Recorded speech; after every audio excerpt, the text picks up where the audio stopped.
बंदी छोड़ सतगुरु रामपाल जी परमेश्वर जी की जय हो।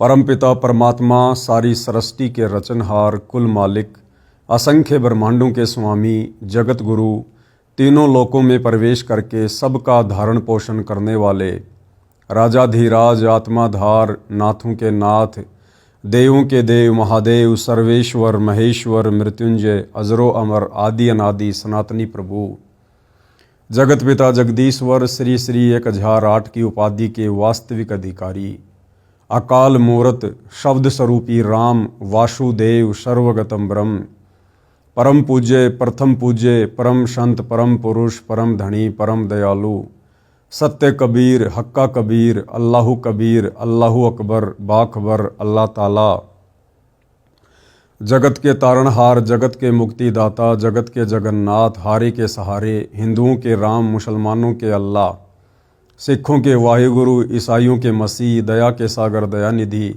करुणा के सागर करुणानिधि, स्वयंभू परिभू, संकट मोचन, कष्ट हरण, मंगल करण, दुख भंजन, अविगत कबीर, निर्विकार निर्विषम परमात्मा, अलय अलेख सतगुरु, आदि अनादि सतगुरु, असली मर्यादा पुरुषोत्तम, असली राम, असली कृष्ण, असली घनश्याम, असली मुरारी, राजाओं के राजा, महाराजाओं के महाराजा, शहंशाहों के शहंशाह, सम्राटों के सम्राट, भगवानों के भगवान, अल्लाहों के अल्लाह, प्रभुओं के प्रभु, मसीहाओं के मसीह, सच्चे वाहिगुरु, बाबाओं के बाबा, पीरों के पीर, सेठों के सेठ, जगत सेठ, सावड़सा सेठ, सर्वगुण संपन्न, अनंत कोटि कलाओं के स्वामी, अनंत कोटि ब्रह्मांडों के नायक, योगियों में महायोगी, ध्यानियों में महाध्यानी, सिद्धों में परम सिद्ध, ज्ञानियों में तत्वज्ञानी, ब्रह्म ज्ञानी, महाज्ञानी, परम ज्ञानी, सर्वश्रेष्ठ ज्ञानी, विज्ञानी, युवा कबीर, समर्थ कबीर, असमवात, अमित ओजा, सच्चे रहनुमा, करीम अल्लाह, सुभान अल्लाह, दुनिया के अंतिम पैगंबर, 8 सितंबर 1951 से गांव धनाना, जिला सोनीपत, हरियाणा, भारतवर्ष की पावन भूमि पे प्रकट रियल कल की भगवान श्री नारायण साकार हरि, श्री बाबा साहेब, नूर अनंत परमात्मा, सच्चे दरवेश, सच्चे बाखबर, संत शिरोमणि सतगुरु रामपाल जी परमेश्वर जी के चरण कमल में साध संगति से जुड़े हुए देश विदेश से आप और हम सभी सत्सेवक भाई बहनों का अनंत कोटि दंडवत प्रणाम। भाई और बहनों, कुछ ही दिन पहले हरियाणा के झज्जर के गिरावड़ में संत रामपाल जी के परिवार के द्वारा उनके मान सम्मान में एक कार्यक्रम का आयोजन किया जाता है। उस कार्यक्रम में बादली के विधायक कुलदीप जी को भी निमंत्रण पत्र दिया जाता है। कुलदीप जी उस कार्यक्रम में आए, उन्होंने अपने विचार व्यक्त किए। उसके कुछ ही समय बाद उत्तर प्रदेश के कानपुर शहर का रहने वाला एक व्यक्ति रामचंद्र यादव विधायक कुलदीप जी को अभद्र तरीके से गालियां देता है, उन्हें जान से मारने की धमकी भी देता है। विधायक कुलदीप जी ने इस मामले को संज्ञान में लिया, उन्होंने कानूनी कार्यवाही की और रामचंद्र यादव जी को उनके घर से अरेस्ट कर लिया जाता है। उसके बाद उन्हें जेल भेज दिया जाता है। पूरा मामला क्या है और हम जितने भी सतगुरु रामपाल जी के भगत हैं, हमें इस पूरे मामले से क्या शिक्षा मिल सकती है, हम उसके ऊपर विचार करेंगे। पहले आपको छोटी सी मीडिया की न्यूज़ दिखाता हूं, क्या कुछ हुआ है, देखिएगा।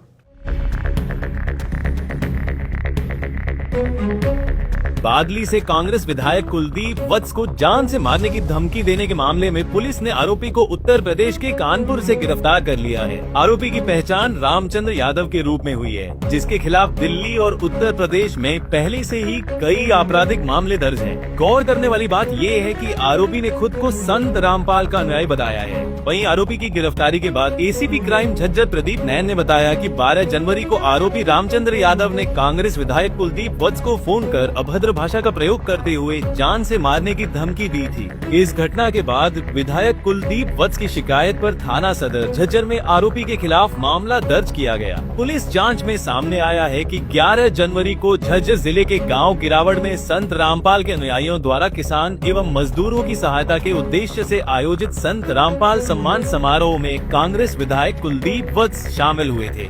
1/2026 को जो बादली एमएलए हैं कुलदीप जी, उनको एक कॉल आई थी। रामचंद्र यादव है जो कानपुर का रहने वाला है, उसने धमकी दी थी और कुछ अभद्र भाषा का प्रयोग किया था। इस पर एफआईआर दर्ज कर गए ने और कानपुर रामचंद्र यादव नाम का व्यक्ति को हमने कल गिरफ्तार कर लिया है और जिसको आज पेश अदालत किया जाएगा। पूछताछ में अभी ये बताया कि इसके खिलाफ में पहले भी 2 एफआईआर दर्ज है, उत्तर प्रदेश और दिल्ली में अभी भी विचाराधीन है। और ये रामपाल बाबा है जो महाराज है, उसके संगठन का कार्य करता है। तो इस बिना पर ये पहले भी ऐसी अभद्र भाषा का प्रयोग किया है इसने और इसके खिलाफ पहले भी जेल में रहा है। तो कल इसको गिरफ्तार करके ने आज पेश अदालत किया। तो भाई और बहनों, आपने वीडियो देखा। वीडियो देखकर माजरा क्या है आप जी की समझ में आ गया होगा। रामचंद्र यादव भी सतगुरु रामपाल जी का शिष्य है, उनका भगत है। भाई और बहनों, सन 2014 बरवाला कांड के बाद से संत रामपाल जी के भक्तों की ये अग्नि परीक्षा का समय है और परीक्षा हमेशा अपने गुरुदेव के ज्ञान आधार से दी जाती है, उनके पद चिन्हों पर चलते हुए दी जाती है। ये भक्ति मार्ग सतगुरु रामपाल जी का आने वाले युग परिवर्तन के समय के बाद यानी 2028 के बाद पूरे विश्व में फैलेगा। उसके बाद हजारों वर्षों तक धरती पर यदि किसी की पूजा होगी, किसी की भक्ति होगी, यदि किसी का भक्ति मार्ग चलेगा तो केवल सतगुरु रामपाल जी का यानी यथार्थ 13वां कबीर पंथ ही चलेगा। अब भाई और बहनों, 1000 वर्ष तक यदि सतगुरु रामपाल जी की गैर हाजिरी में उनका यथार्थ 13वां कबीर पंथ चलेगा, भक्ति मार्ग चलेगा, तो उसके लिए कुछ आधार होगा और आधार होगा ज्ञान, संत रामपाल जी के सत्संग, उनके विचार, उनके प्रवचन। तो भाई और बहनों, वर्तमान में साध संगति के माध्यम से जो वीडियो बन रहे हैं, सतगुरु रामपाल जी के तत्व ज्ञान युक्त सत्संगों के साथ साथ ये साध संगति के वीडियो भी आने वाले हजारों वर्षों तक भगत समाज को मर्यादाओं में रखने का कार्य करेंगे। तो भाई और बहनों, आप और हमने इस पूरे घटनाक्रम से शिक्षा लेकर बहुत ही सोच समझकर इस भक्ति मार्ग पर एक एक कदम फूंक फूंक के रखना है। हमसे जरा सी चूक ना हो जाए। यदि हम मर्यादाओं में जरा भी चूक करेंगे, गुरुदेव भगवान के ज्ञान के विपरीत यदि हम जरा भी इस भक्ति मार्ग पर कदम रखेंगे तो भाई और बहनों, हम भक्ति मार्ग पर सफल नहीं हो सकते। क्या क्या वो कमजोरियां हैं जिन कमजोरियों को करने के चलते हम भक्ति मार्ग पर धोखा खा सकते हैं? क्या क्या वो बातें हैं जिनका यदि हमने विशेष तौर पर ध्यान नहीं रखा तो गुरुदेव भगवान की मर्यादाएं टूटेंगी और मर्यादा टूटेगी तो हम भक्ति मार्ग पर कभी भी सफल नहीं हो सकते। तो वीडियो आप जी ने देख लिया है। दास आपको अब आगे अखबार की न्यूज भी दिखाएगा। विधायक को बम से उड़ाने की धमकी देने वाला रामचंद्र 10 दिन बाद काबू। सीआईए ने कानपुर से किया गिरफ्तार, जेल भेजा। ये रामचंद्र यादव जी हैं जो कि सतगुरु रामपाल जी के शिष्य हैं और इन्हें इनके घर से यानी कानपुर से पुलिस के द्वारा गिरफ्तार करके जेल भेज दिया गया है। भास्कर न्यूज झज्जर, बादली से कांग्रेस विधायक कुलदीप वत्स को फोन पर बम से उड़ाने की धमकी देने वाले कानपुर निवासी रामचंद्र यादव को झज्जर सीआईए ने 10 दिन के बाद पकड़ लिया है। मंगलवार को उसे अदालत में पेश किया गया, जहां उसे न्यायिक हिरासत में भेज दिया गया है। एसीपी क्राइम प्रदीप नैन और सीआईए प्रभारी राजेश कुमार ने बताया कि बादली विधायक कुलदीप वत्स ने रामचंद्र यादव के खिलाफ 12 जनवरी को एफआईआर दर्ज कराई थी, जिसमें उन्हें अभद्र भाषा का प्रयोग कर जान से मारने की धमकी दी गई थी। भाई और बहनों, सतगुरु रामपाल जी परमेश्वर अपने अमृत वचनों में अपनी वाणी में कहते हैं कि गाली ही से उपजय कलह कष्ट और मीच हार चले सो साधु है, लागी मरे सो नीच। गाली ही से उपजे, एक छोटी सी गाली देने से क्या क्या उत्पन्न हो जाता है? गाली ही से उपजे कलह, कष्ट और मीच, आपस में लड़ाई झगड़ा हो जाता है, बात मार पिटाई तक पहुंच जाती है, बहुत ज्यादा कष्ट उठाना पड़ सकता है। और मीच यानी एक छोटी सी गाली मृत्यु तक भी पहुंच जाती है, पहुंच सकती है। यह सतगुरु रामपाल जी कबीर परमेश्वर जी के अमृत वचन है। हमने परमेश्वर की प्रत्येक वाणी को अपने जीवन में लागू करना है, धारण करना है। रामचंद्र यादव जो कि कानपुर से हैं, सतगुरु रामपाल जी के भगत हैं। सन 2014 में उन्होंने सतलोक आश्रम बरवाला से नाम दीक्षा ली।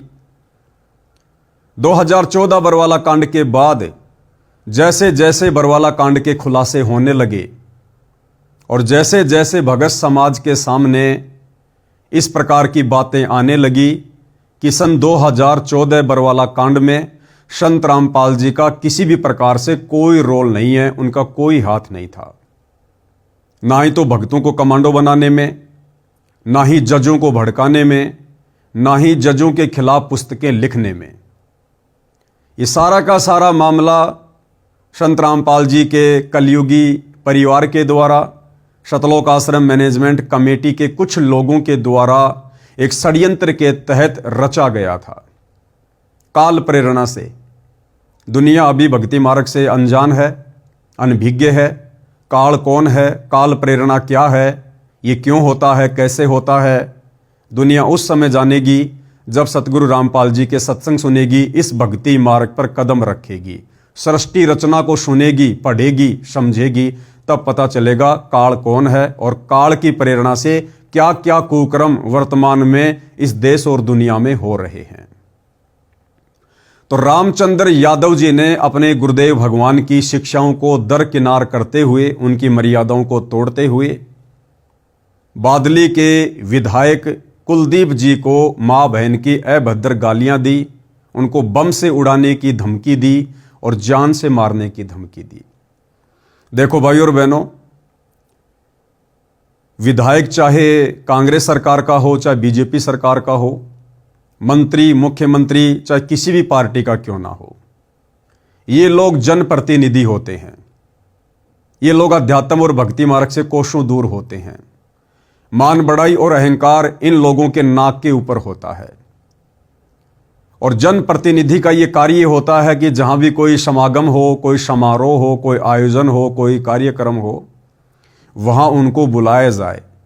और ये लोग खुशी खुशी वहां पर जाते हैं, क्योंकि वहां जाने से इन लोगों को राजनीतिक फायदे होते हैं। जनप्रतिनिधि को हमेशा जनता के बीच में रहने में आनंद आता है, क्योंकि उसका कार्य भी यही होता है।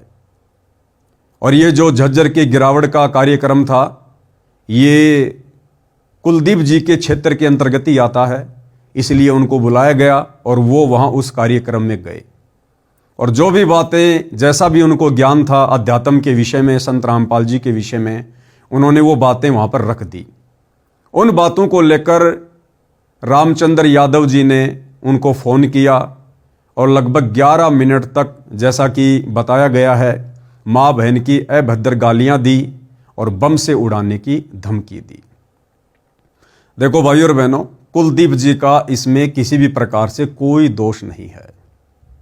मैं पवन दास भी वीडियो बनाता हूं, जो कार्यक्रम सतगुरु रामपाल जी का परिवार वर्तमान में उनकी गैर मौजूदगी में काल प्रेरणा से करवा रहा है। भगत समाज का अरबों खरबों का दान धर्म बर्बाद करवा रहा है, भगत समाज की मर्यादा तोड़वा रहा है। संत रामपाल जी के ज्ञान के विरुद्ध होकर जो भी कुकृत्य सतलोक आश्रम मैनेजमेंट कमेटी कर रही है, मैं पवन दास और मेरे तमाम साथ संगति से जुड़े सत्सेवक भाई बहन भी वीडियो बनाते हैं। लेकिन हमारा तरीका अलग है। हमारा तरीका ज्ञान आधार का है, गाली गलौच का नहीं है, राग द्वेष ईर्ष्या और मान बढ़ाई का नहीं है। रामचंद्र जी ने अपने गुरुदेव की मर्यादा तोड़ी, क्योंकि गुरुदेव के भक्ति विधान में किसी को गाली देना नहीं लिखा है।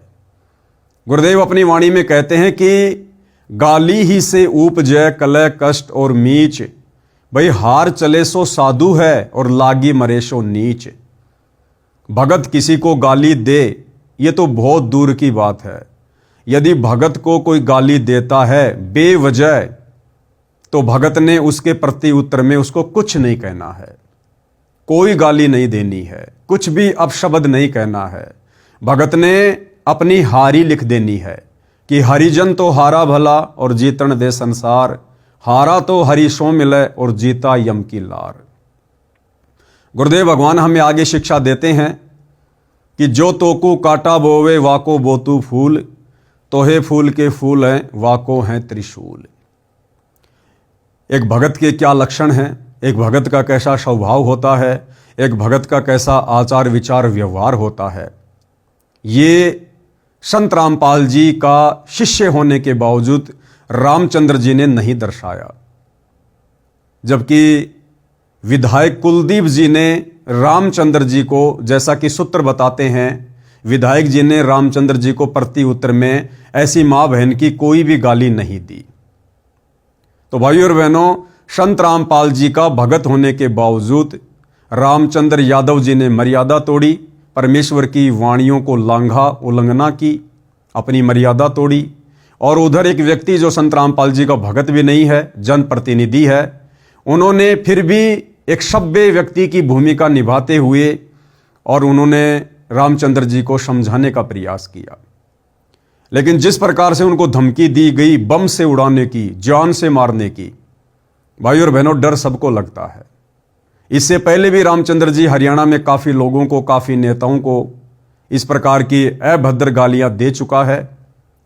तो बम से उड़ाने की धमकी के बाद बादली के विधायक कुलदीप जी ने कानूनी कार्रवाई करवाई, जिसके तहत रामचंद्र जी को पुलिस पकड़कर लेकर आई और उनको जेल भेज दिया गया।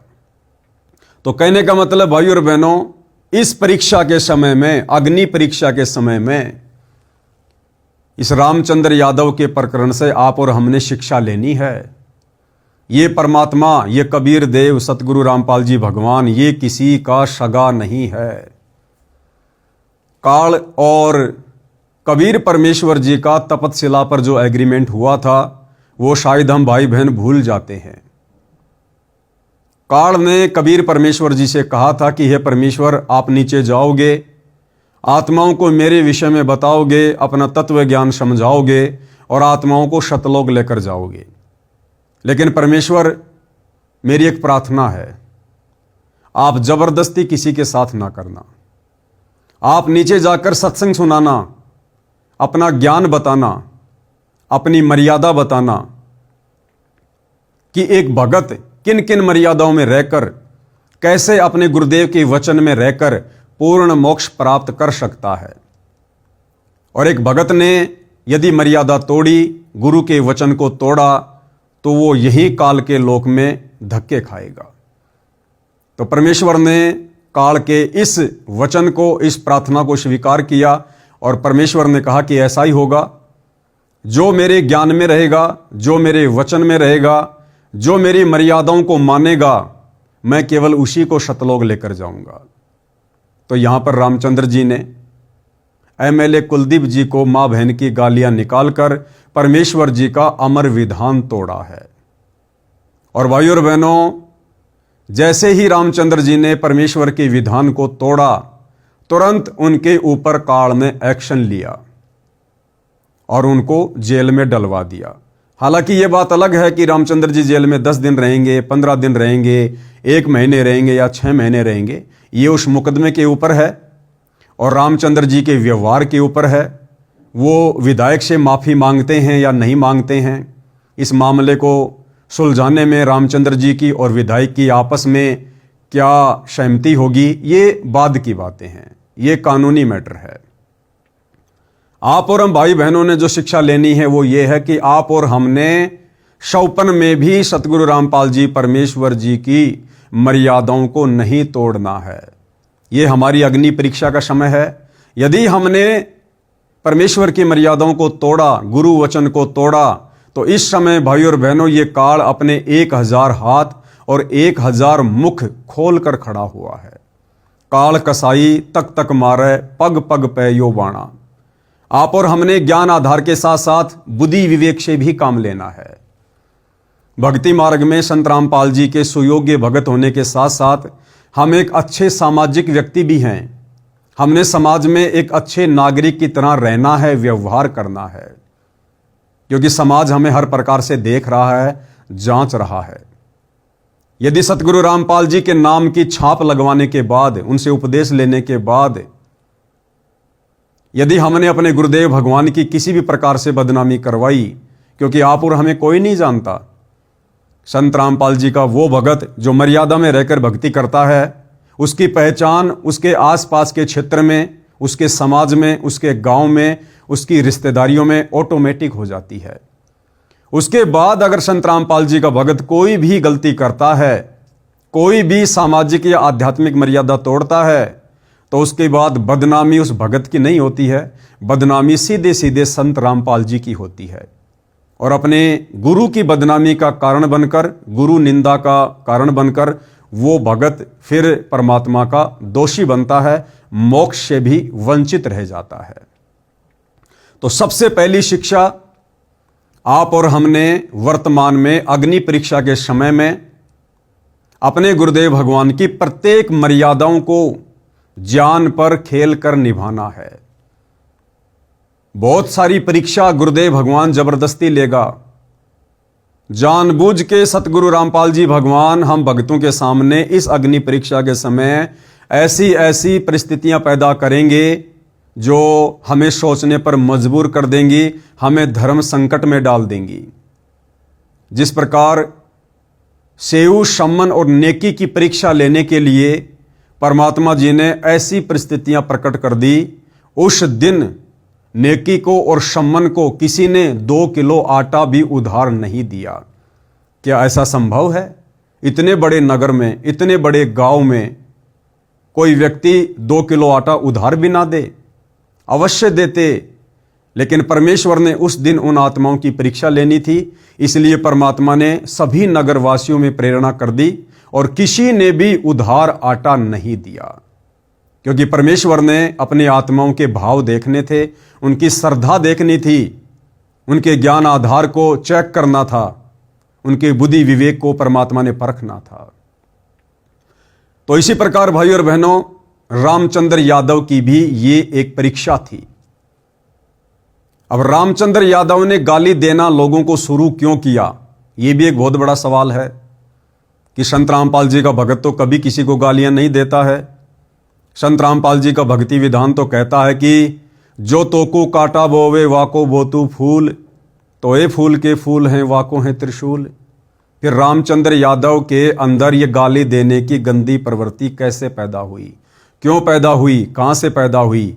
इसका मतलब मर्यादा बहुत पहले से टूटी हुई है। और सबसे बड़ी मर्यादा क्या टूटी हुई है? सन 2014 बरवाला कांड के बाद सन 2015 में मैं पवन दास प्रथम बार रामचंद्र यादव के संपर्क में आया। रामचंद्र यादव सात संगति से जुड़ा।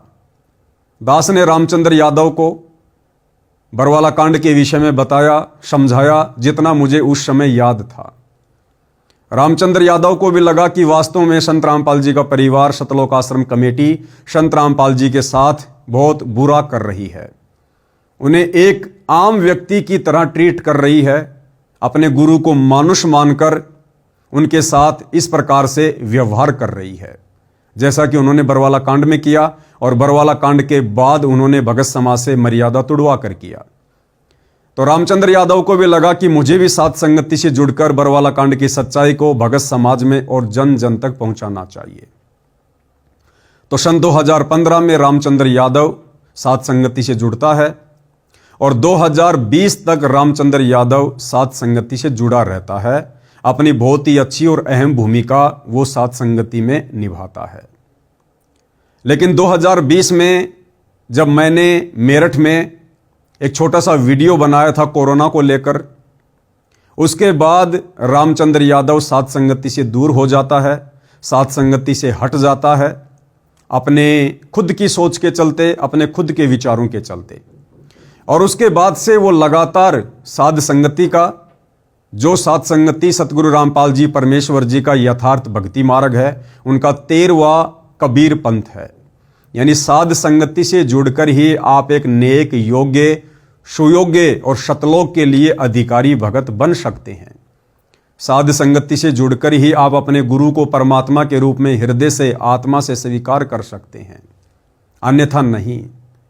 तो रामचंद्र यादव ने फिर उस साध संगति का और साध संगति से जुड़ी हुई आत्माओं का विरोध करना शुरू कर दिया। अब भाई और बहनों, यदि कोई परमेश्वर की सत भक्ति मर्यादा में रहकर करने वाली आत्माओं का विरोध करेगा, कोई परमेश्वर रामपाल जी के यथार्थ पंथ का विरोध करेगा, उसी दिन से उस आत्मा के कर्म बिगड़ने शुरू हो जाते हैं, वो चाहे भगत हो या चाहे जगत का कोई व्यक्ति हो।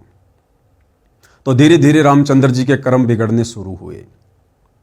साध संगति से दूर होने के कारण रामचंद्र जी मर्यादाओं में रहकर भक्ति भी नहीं करते थे और वो अपने गुरु को परमात्मा के रूप में नहीं मानते थे और ना ही वर्तमान में मानते हैं, क्योंकि रामचंद्र जी की हालत भी सतलोक आश्रम कमेटी से जुड़े लाखों भक्तों की तरह से है। जिस प्रकार सतलोक आश्रमों से जुड़े भगत जुबान से तो कहते हैं कि संत रामपाल जी परमात्मा है, भगवान है, परमेश्वर हैं, लेकिन हृदय से नहीं मानते हैं कि संत रामपाल जी ही पूर्ण ब्रह्म परमात्मा है। क्योंकि संत रामपाल जी के अलावा इन सतलोक आश्रमों में और सतलोक आश्रमों से जुड़े लाखों भक्तों के घरों में संत रामपाल जी के अलावा कबीर जी की समझे जाने वाली एक दाढ़ी मूछ वाली बेजुबान मुर्दा फोटो भी मिलेगी। और जून के महीने में ये सभी लोग उस दाढ़ी मूछ वाली कबीर जी की बेजुबान फोटो को कबीर परमात्मा मानकर, भगवान मानकर, परमेश्वर मानकर उसका प्रकट दिवस मनाते हैं। तो ना ही तो सतलोक आश्रम कमेटी से जुड़े लोग संत रामपाल जी को ज्ञान आधार से, हृदय से परमात्मा मानते हैं और ना ही रामचंद्र यादव जी मानते हैं। तो भाई और बहनों, काल का दाव तो लगना ही लगना था। मैं ये नहीं कह रहा कि रामचंद्र यादव आजीवन जेल में रहेगा या आगे कभी जेल में नहीं जा सकता, या मैं पवन दास जो पहले जेल में जाकर आ चुका हूं, मेरे ऊपर सतलोक आश्रम वालों ने 4-4 मुकदमे लगा रखे हैं, या आगे मैं जेल में नहीं जाऊंगा या मेरे ऊपर मुकदमे नहीं लगेंगे। भाई और बहनों, जेल में जाना, अपने ऊपर मुकदमे लगवाना, इसके बहुत सारे रीजन होते हैं। यदि आप वास्तव में सत्य भक्ति मार्ग पर हैं, मर्यादाओं में हैं, संघर्ष कर रहे हैं और आपका संघर्ष करने का प्रयोजन यदि सही है, सही दिशा में है, तो चाहे आपको 50 बार जेल क्यों ना हो, परमेश्वर की इस सच्चाई को, जिस सच्चाई को परमेश्वर रामपाल जी का परिवार 2014 बरवाला कांड के बाद से दबाने में लगा हुआ है, पाखंड और अज्ञान फैला रहा है, इनके विरुद्ध संगत को जगाते हुए, सेवा करते हुए, संघर्ष करते हुए यदि हम सत्सेवक भाई बहन 100 बार भी जेल जाते हैं तो हमारा जेल में जाना सार्थक होता है। लेकिन रामचंद्र जी जिस प्रकरण में वर्तमान में जेल में गए हैं, वो किसी सेवा के चलते नहीं गए, वो किसी संघर्ष के चलते नहीं गए हैं। रामचंद्र यादव जी ने परमेश्वर रामपाल जी की मर्यादा तोड़ी है। मर्यादा तोड़ने के चलते काल का अटैक हुआ है और उनको जेल में डाला गया है। तो भाई और बहनों, सबसे पहली शिक्षा आप और हम भगत भाई बहनों ने 100पन में भी जो जो नियम और मर्यादा गुरुदेव भगवान ने हमें प्रथम नाम दीक्षा के समय दी है, शतनाम के समय दी है, या सत्संगों में हमें जिन जिन बातों के ऊपर दृढ़ता के साथ अमल करने के लिए प्रतिबद्ध किया है, हमें आदेश दिया है, निर्देश दिया है, आप और हमने दृढ़ता से उन तमाम सतगुरु के वचनों का, आदेशों का पालन करना है, क्योंकि हम वर्तमान में अग्नि परीक्षा के दौर से गुजर रहे हैं। द्वापर के अंत में जो महाभारत हुआ था, उसके बाद जो सबसे बड़ा महाभारत वर्तमान में धरती पर हो रहा है, तो संत रामपाल जी के पंथ में हो रहा है, उनके भक्ति मार्ग में हो रहा है। दुनिया को ये बातें 2028 के बाद पता लगना शुरू होंगी। संत रामपाल जी के पंथ में 2 पार्ट बन चुके हैं, यानी संत रामपाल जी की संगत 2 भागों में विभाजित हो चुकी है। एक भाग उनका परिवार हैंडल करता है, जिसे सतलोक आश्रम कमेटी के नाम से जाना जाता है। दूसरा पार्ट आप और हम सभी साध संगति से जुड़े हुए सत्सेवक भाई बहन हैं, जो अपने गुरुदेव भगवान की गैर हाजिरी में उनके सत्संगों को आधार बनाकर, अपने गुरु को ही परमात्मा कबीर जी मानकर और नेक नीति ईमानदारी से अपना काम करते हुए, संघर्ष करते हुए, मर्यादाओं में रहते हुए अपनी भक्ति को कर रहे हैं। तो कुलदीप वत्स जो कि बादली से विधायक हैं, इस प्रकरण में उनका किसी भी प्रकार से कोई दोष नहीं है।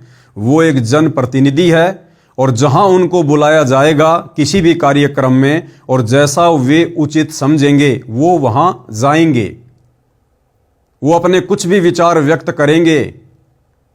भाई और बहनों, ये कर्म प्रधान क्षेत्र है। कर्म चाहे भगत करे, चाहे विधायक करे, चाहे देश का प्रधानमंत्री करे, समय आने पर वो व्यक्ति अपने कर्म का भोग भोगता है। हम सतगुरु रामपाल जी के भगत होने के नाते यदि कोई व्यक्ति कुछ अपशब्दों का प्रयोग करता है, गलत भाषा का प्रयोग करता है, ज्ञान विरुद्ध बातें रखता है, तो हम केवल उनको समझा सकते हैं एक सभ्य भाषा में। एक संदेशा हम उस तक पहुंचा सकते हैं कि विधायक जी, आप जी ने उस कार्यक्रम में जिस प्रकार की बातें की हैं वो बातें आप जी को शोभा नहीं देती हैं, वो बातें संत रामपाल जी के पंथ और उनके मार्ग, उनके भक्ति विधान के विपरीत हैं, आपको ऐसा कहना शोभा नहीं देता है। इस प्रकार से हम किसी को बता सकते हैं, समझा सकते हैं, लेकिन माँ बहन की गालियां देना, सीधे सीधे किसी को बम से उड़ाने की धमकी देना, जान से मारने की धमकी देना, ये परमेश्वर रामपाल जी के सत भक्ति मार्ग में दूर दूर तक नहीं है। और ना ही सतगुरु रामपाल जी कभी अपने भक्तों को इस प्रकार की घटिया शिक्षा देते हैं। तो सबसे पहली शिक्षा, आप और हमने शौपन में भूल कर भी अपने गुरुदेव की मर्यादाओं को नहीं तोड़ना है। हालांकि रामचंद्र यादव बहुत अच्छा इंसान है, अच्छा भगत है, लेकिन भाई और बहनों, इस भक्ति मार्ग में आपके अंदर लाख अच्छाइयां हैं। यदि आपने जरा भी मर्यादा तोड़ दी, काल सर पर बैठा होता है, उसी समय अटैक करेगा। आपकी 100 अच्छाइयों को एक पल में आपकी एक छोटी सी गलती करने के चलते वो मिट्टी में मिला देगा, धूल में मिला देगा। और गुरुदेव भगवान कहते हैं कि भाई मेरे पंथ में, मेरे मार्ग में आप चाहे कितने अच्छे भगत हैं, कितने बड़े भगत हैं, कितने ही वक्ता भगत हैं, आपको कितना ही ज्ञान समझ में आ गया हो, लेकिन इस मार्ग में यदि आपने जरा सी मर्यादा कर दी, जरा सी त्रुटि कर दी, तो परमेश्वर आपको मोक्ष प्रदान नहीं करेगा, परमेश्वर आपको सतलोक में लेकर नहीं जाएगा। हमने हर प्रकार से, हर मर्यादाओं में रहकर ही भक्ति पर अपने आप को सुचारू रखना है। हमने हर कदम पर अपने गुरुदेव भगवान को प्रसन्न रखना है। गुरुदेव कहते हैं कि जिन बातों से गुरु दुख पावे, उन बातों को दूर भगावे। तो किसी को गाली देने से, किसी के साथ अभद्र बातें करने से, मार पिटाई की बातें करने से सतगुरु रामपाल जी भगवान कभी भी प्रसन्न नहीं होंगे। तो भाई और बहनों, आप और हमने विशेष तौर पर इन बातों का ध्यान रखना है। तो क्या कुछ कहा जा रहा है? बादली से कांग्रेस विधायक कुलदीप को फोन पर बम से उड़ाने की धमकी देने वाले कानपुर निवासी रामचंद्र यादव को झज्जर सीआईए ने 10 दिन के बाद पकड़ लिया है। मंगलवार को उसे अदालत में पेश किया गया, जहां उसे न्यायिक हिरासत में भेज दिया गया है। एसीपी क्राइम प्रदीप नैन और सीआईए प्रभारी राजेश कुमार ने बताया है कि बादली विधायक कुलदीप वत्स ने रामचंद्र यादव के खिलाफ 12 जनवरी को एफआईआर दर्ज कराई थी, जिसमें उन्हें अभद्र भाषा का प्रयोग कर जान से मारने की धमकी दी गई थी। मामला दर्ज होने के बाद पुलिस ने रामचंद्र यादव को ट्रेस आउट किया और आखिरकार 10 दिन बाद वह पकड़ लिया गया है। एसीपी क्राइम प्रदीप नैन ने बताया कि रामचंद्र के खिलाफ यूपी पुलिस में पहले से ही कुछ मामले दर्ज हैं।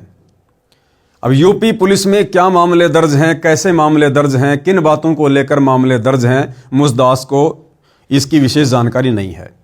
पुलिस के अनुसार रामचंद्र यादव संत रामपाल का अनुयायी है। ध्यान देना भाई और बहनों, जो दाव काल ने वर्तमान कलयुग की बिचली पीढ़ी में खेलना था, वो दाव काल बखूबी खेल रहा है और नादान मंदबुद्धि भगत मर्यादा तोड़ तोड़ के काल के जाल में फंसते जा रहे हैं, परमात्मा के दोषी बनते जा रहे हैं। और जिन विशेष बातों को लेकर सतगुरु रामपाल जी ने सन 1994 से आप और हमें समझाया है, आप और हम उन बातों पर ध्यान नहीं दे रहे हैं।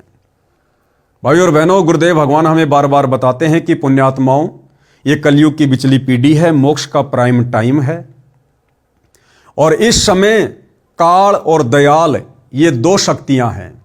काल कौन है? ये ब्रह्मा विष्णु महेश का पिता है, दुर्गा का पति है, 21 ब्रह्मांड का नकली भगवान है, जिसने आप और हम सभी आत्माओं को यहां पर फंसा के रखा हुआ है। और दयाल कौन है? ये कबीर परमात्मा है, जो वर्तमान में सतगुरु रामपाल जी के नाम से धरती पर प्रकट हैं। काल क्या करेगा?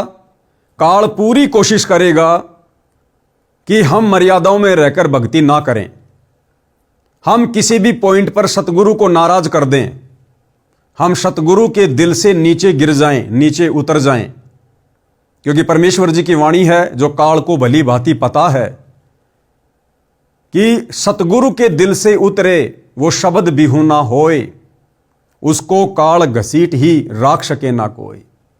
यदि सतगुरु ने किसी बात से नाराज होकर अपने शिष्य को अनदेखा कर दिया, उसके बाद काल उस आत्मा को पकड़ लेता है, फिर उसे युगों युगों तक नहीं छोड़ता है।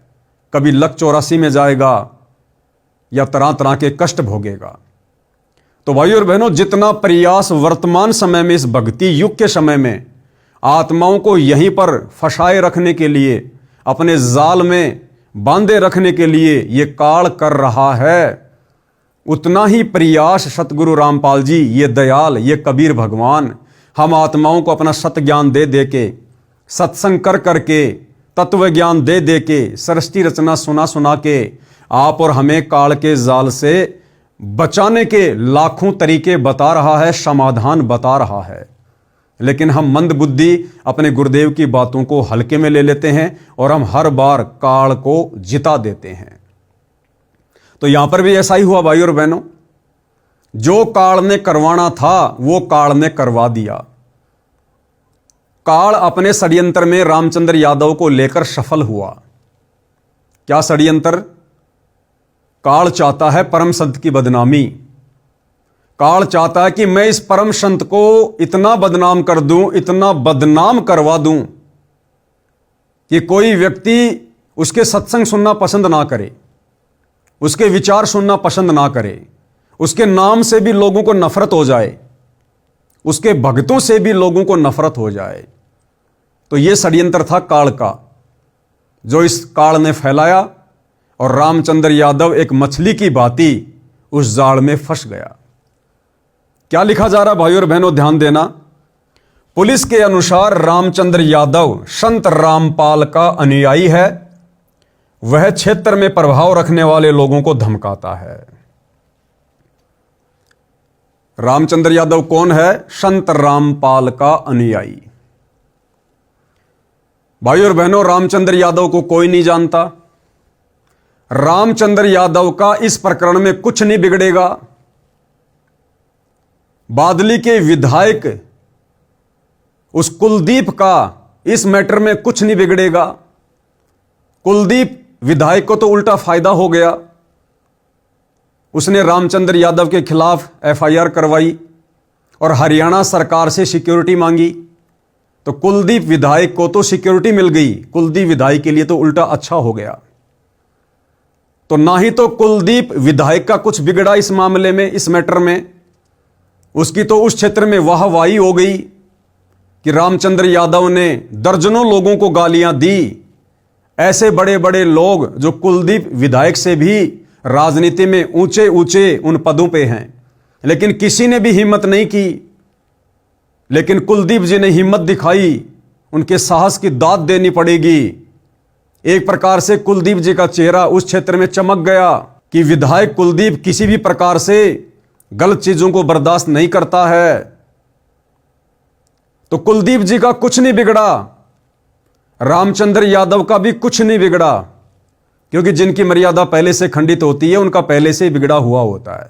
तो ना ही तो इस पूरे प्रकरण में बादली के विधायक कुलदीप वत्स का कुछ बिगड़ा, ना ही कानपुर के रामचंद्र यादव का कुछ बिगड़ा, और ना ही भाइयों और बहनों सतलोक आश्रम कमेटी वालों का कुछ बिगड़ा। जिस सतलोक आश्रम कमेटी ने रामचंद्र यादव को कानपुर से पकड़वाने में कुलदीप वत्स के साथ मिलकर अहम भूमिका निभाई है, इन तीनों का यहां कुछ नहीं बिगड़ा। लेकिन यहां पर पूरे हरियाणा में समाचार पत्रों के माध्यम से, मीडिया के माध्यम से जम के बदनामी किसकी हुई? जम के बदनामी किसकी हो रही है? रामचंद्र यादव कौन है? संत रामपाल का अनुयायी। हर मीडिया वाले, हर टीवी चैनल वाले, हर न्यूज़पेपर वाले क्या लिख रहे हैं कि रामचंद्र यादव कुलदीप को धमकी देने वाला गैंगस्टर बदमाश संत रामपाल का अनुयायी है। तो भाइयों और बहनों, इस पूरे प्रकरण में बदनामी किसकी हुई? संत रामपाल जी की। लोग तरह तरह की बातें कर रहे हैं। जैसे लोगों ने ये न्यूज पढ़ी, तरह तरह की बातें लोगों के दिमाग में आई, आपस में चर्चा भी शुरू होती है कि देखो भाई, जैसा बाबा रामपाल वैसे ही उसके भगत है। अरे ये समाज तैयार कर रहा है बाबा रामपाल, गैंगस्टर तैयार कर रहा है, गैंगस्टर बदमाश तैयार कर रहा है बाबा रामपाल। जैसा खुद बाबा रामपाल, वैसा ही बाबा रामपाल अपने भगत तैयार कर रहा है। क्योंकि भाई और बहनों, जिस प्रकार से बरवाला कांड 2014 में संत रामपाल जी के नालायक परिवार ने अपनी मनमानी हरकतों के चलते जो ब्लैक कमांडो आश्रम में भक्तों को बनाकर बाहर खड़े किए थे पुलिस प्रशासन के सामने मरने मारने के लिए, जिस बरवाला कांड में संत रामपाल जी के परिवार की मनमानियों के चलते 6 भक्तों की मौत हुई, मर्डर का मुकदमा संत रामपाल जी पर लगा, देशद्रोह का मुकदमा संत रामपाल जी पर लगा, इस तमाम प्रकरण में केवल संत रामपाल जी की ही बदनामी हुई। संत रामपाल जी के परिवार को कोई नहीं जानता, गले का कुत्ता भी नहीं जानता उनका भाई कौन है, उनके बेटा बेटी कौन है।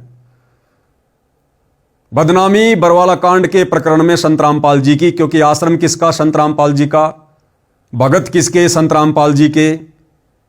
बरवाला कांड कहां हुआ? संत रामपाल जी के बरवाला स्थित सतलोक आश्रम में। तो जम के बदनामी किसकी? संत रामपाल जी की। हरियाणा के लोगों के मन में क्या धारणा बैठ गई कि जो भी कुछ किया बाबा रामपाल ने किया। बाबा रामपाल को लोग गुंडा कहने लगे, भुंडा कहने लगे, तरह तरह की बातें करने लगे, निंदा चुगली करने लगे। लेकिन लोगों को अंदर खाते की बात का नहीं पता कि इस पूरे बरवाला कांड के प्रकरण में संत रामपाल जी की सुई के नोक जितनी भूमिका भी नहीं है। ना उनका ऐसा कोई स्टेटमेंट है, ना ऐसा उन्होंने कोई भड़काऊ भाषण दिया, ना अपना कोई वक्तव्य दिया।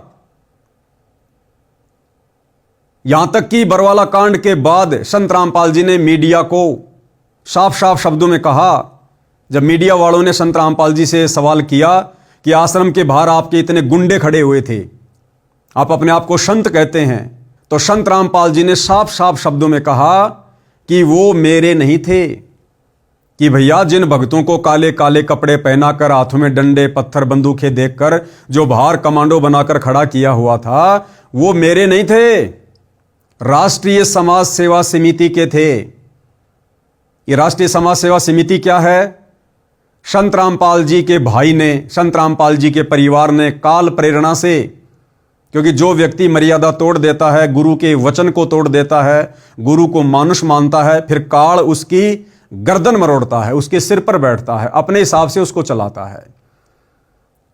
तो संत रामपाल जी का परिवार, उनका भाई, सतलोक आश्रम कमेटी कभी भी संत रामपाल जी को परमात्मा की दृष्टि से नहीं देखा करते थे। उन लोगों ने बरवाला कांड से पहले ही मनमानियां करनी शुरू कर दी थी, अपनी भक्ति विरुद्ध हरकतें तेज करना शुरू कर दी थी। तो सतगुरु वचन टूटने से, सतगुरु मर्यादा टूटने से काल का दाव लगा और काल प्रेरणा से संत रामपाल जी के परिवार ने बरवाला कांड जैसी घटना को जन्म दिया। और संत रामपाल जी ने इसी विषय पर कहा कि यह राष्ट्रीय समाज सेवा समिति मेरी नहीं है। यानी 2010 में संत रामपाल जी के परिवार ने, उनके भाई ने 20-25 लोगों का एक समूह बनाया, जिसको राष्ट्रीय समाज सेवा समिति का नाम दिया गया, कि हमने आगे चलकर संत रामपाल जी के ऊपर जो मुकदमे लगे हुए हैं, हमने उन मुकदमों में क्या करना है, किस प्रकार से करना है, हमने संत रामपाल जी को तारीख पर कोर्ट में जाने देना है या नहीं जाने देना है, हमने किस प्रकार से भक्तों को हैंडल करना है। तो ये टोटल जो भक्ति विरुद्ध कार्य थे, ये मनमानियां थी, ये काल प्रेरणा से संत रामपाल जी का परिवार करता आ रहा था। और संत रामपाल जी ने तो बरवाला कांड के बाद, अभी आप जो वीडियो देखने जा रहे हैं, मीडिया को साफ साफ कहा है कि ये जो भी कुछ किया, ये राष्ट्रीय समाज सेवा समिति ने किया, राष्ट्रीय समाज सेवा समिति को हो चाहे सतलोक आश्रम मैनेजमेंट कमेटी को हो, बात एक ही है। तो संत रामपाल जी ने तो बिल्कुल साफ साफ कह दिया था कि मैंने कोई कमांडो नहीं बनाया, मैंने कोई समिति नहीं बनाई। जो भी किया, जो भी लोग वहां पर कमांडो बने हुए थे, राष्ट्रीय समाज सेवा समिति के थे। मीडिया वालों ने कहा कि बाबा समिति भी तो आप ही की है। संत रामपाल जी ने बिल्कुल खारिज कर दिया कि नहीं, समिति मेरी नहीं है। एक बार छोटा सा उनका इंटरव्यू देख लीजिए। आपके ऊपर इतने इल्जाम है सर, आपके ऊपर इतने इल्जाम झूठे कैसे हैं आपके ऊपर? आपके गुंडे इतने खड़े थे वहाँ पे, हजारों आदमी हरियाणा पुलिस से। मेरे नीचे राष्ट्रीय समाज सेवा समिति नहीं तो आपकी समिति है। अरे आपकी समिति है बाबा। आप अपने आप को संत कहते हैं, आप संत कहना लायक भी है। आप आपसे भी जवाब दीजिए। आपके वहाँ इतनी फोर्स, इतने गुंडे, इतने आर्मी खड़ी है हरियाणा पुलिस के ऊपर। तो भाइयों और बहनों, जिस प्रकार से संत रामपाल जी ने अपनी वीडियो में कहा कि समिति मेरी नहीं है, ना मैंने कोई कमांडो बनाए। अब यदि समिति संत रामपाल जी की नहीं है तो समिति में जितने भी लोग थे वो भला संत रामपाल जी के कैसे हुए? अर्थात संत रामपाल जी के परिवार ने, मुख्य भक्तों ने बरवाला कांड में अपनी अहम भूमिका अदा की इस घटना को जन्म देने में। और इस पूरे प्रकरण में जम के बदनामी किसकी हुई? संत रामपाल जी की। निर्दोष होते हुए सारे मुकदमे अपने ऊपर लेकर पिछले 11 वर्षों से जेल कौन काट रहे हैं? संत रामपाल जी। ठीक वही कार्य बादली के विधायक कुलदीप जी को गालियां देकर या अन्य लोगों को गालियां देकर रामचंद्र यादव ने किया। यानी काल के कार्य को ही ये लोग आगे बढ़ा रहे हैं। यहां रामचंद्र जी को कोई नहीं जानता। कुछ दिन जेल में रह के आएगा, वापस अपने घर चला जाएगा। दुनिया भूल जाएगी कौन रामचंद्र, क्या मैटर। कुलदीप विधायक, इस मैटर को भी लोग भूल जाएंगे। सतलोक आश्रम मैनेजमेंट कमेटी ने क्या किया, क्या नहीं किया, लोग भूल जाएंगे। लेकिन जम के बदनामी काल ने किसकी करवाई? संत रामपाल जी की। गालियां किसको दिलवाई? संत रामपाल जी को। तो भाई और बहनों, काल जो चाहता था वो कार्य रामचंद्र जी के माध्यम से उसने किया, वर्तमान में सतलोक आश्रम कमेटी के माध्यम से कर रहा है। तो जिस प्रकार से ये सतलोक आश्रम मैनेजमेंट हरियाणा, संत रामपाल जी का परिवार और रामचंद्र जैसे भगत जो मर्यादा तोड़कर कुछ भी अनाप शनाप बोलते हैं, जो काल को मौका दे रहे हैं, आप और हम साथ संगति से जुड़े सत्सेवक भाई बहनों ने इस अग्नि परीक्षा के समय में एक एक कदम फूंक फूंक के रखना है। हमारे किसी भी वक्तव्य से, हमारे किसी भी शब्द से, हमारी किसी भी कार्य प्रणाली से यदि हमारे पूज्य गुरुदेव सतगुरु रामपाल जी, परमेश्वर जी के नाम के ऊपर बदनामी का छींटा लगता है तो आप और हम परमेश्वर के महादोषी बनते हैं। फिर हम उम्मीद ना करें कि इस कलयुग की बिचली पीढ़ी में हमारा मोक्ष हो जाएगा। तो ये बात भाई और बहनों, आप और हमने विशेष तौर पर ध्यान रखनी है। ऐसी गलतियां आप और हमने इन घटनाओं से सबक लेकर, शिक्षा लेकर निकट भविष्य में दोहराने से बचना है। साथ संगति का मतलब यही है कि हर पॉइंट पर हम सजग रहें, सावधान रहें। ये काल कहां कहां और कैसे कैसे, किन किन घटनाओं के माध्यम से भगत की मर्यादा तुड़वाएगा, सतगुरु के दिल से भगत को नीचे गिराएगा, क्या क्या जाल फैलाएगा, क्या क्या सूक्ष्म चाल चलेगा। ये सात संगतियां परमात्मा ने इसीलिए शुरू करवाई है कि हम एक एक पॉइंट पर बहुत गहनता से विचार करें कि दुनिया हमें नहीं जानती, बदनामी हमारे गुरु की होगी। पुलिस के अनुसार रामचंद्र यादव संत रामपाल का अनुयायी है। वह क्षेत्र में प्रभाव रखने वाले लोगों को धमकाता है। आगे क्या लिखा है? बादली विधायक ने भी इस बात को माना था कि संत रामपाल की कमेटी ने उनके बादली हलके में 4 से 5 करोड़ रुपए की राहत क्षेत्र के लोगों को दी थी। तब वे गिरावड़ गांव में 11 जनवरी के हुए संत रामपाल के कार्यक्रम में गए थे। इसी बात से खुन्नस खाकर रामचंद्र ने उन्हें धमकी दी थी। साथ ही प्रदेश के अन्य विधायकों, पूर्व मंत्रियों को, पूर्व विधायक को भी उसने धमकाया था, लेकिन किसी ने भी उसके खिलाफ कोई कदम नहीं उठाया। ये रामचंद्र जी हैं। आगे क्या लिखा है? रामचंद्र पुलिस की गिरफ्त में। रामचंद्र यादव ई रिक्शा चलाकर पाल रहा है परिवार। बादली विधायक को अभद्र भाषा का प्रयोग कर धमकाने वाला रामचंद्र यादव सामान्य परिवार से है, मूल रूप से कानपुर का रहने वाला है। मौजूदा समय में यह कानपुर में ही ई रिक्शा चलाकर अपना परिवार पालता है। इसके 2 बच्चे हैं जो दिल्ली में पढ़ते हैं।